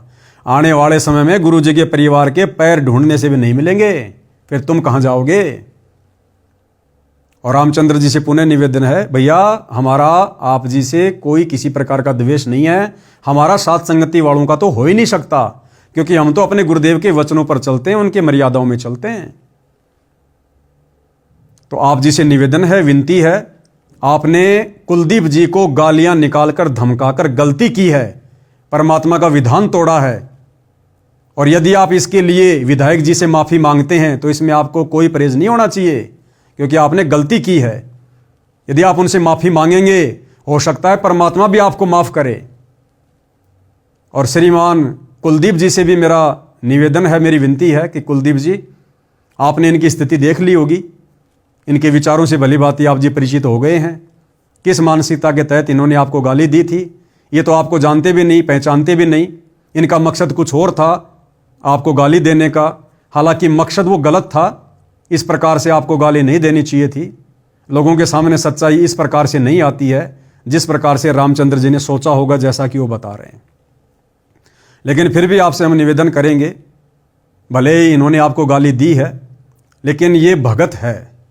ये उन भक्तों से लाख गुना अच्छा है जो ब्रह्मा विष्णु महेश की भक्ति करते हैं, क्योंकि ये सत भक्ति कर रहा है, सच्चे गुरु की शरण में है। यदि आप इसको माफ़ कर देते हैं और यदि आप इसकी जमानत, जो भी आपकी कानूनी प्रोसीजर है, आपके द्वारा थोड़ी बहुत ढिलाई बरतने से यदि जल्दी इसकी जमानत हो जाती है, दोबारा अपने परिवार को संभाल लेगा, तो कहीं ना कहीं थोड़ा बहुत जो पुण्य है, जो क्रेडिट है, वो संत रामपाल जी की तरफ से आप जी की झोली में भी डाला जाएगा। बस हम केवल इतना ही निवेदन कर सकते हैं, इससे ज़्यादा हम किसी के दुश्मन नहीं, हम किसी के मित्र नहीं हैं। हमने अपनी खुद की मर्यादा बचानी है, अपनी भक्ति करनी है। तो भाई और बहनों, आज की वीडियो में केवल इतना ही। मेरे शब्दों में किसी प्रकार से कोई त्रुटि हो, सभी से कान पकड़ के माफ़ी मांगता हूँ। बंदी छोड़ सतगुरु रामपाल जी परमेश्वर जी की जय हो।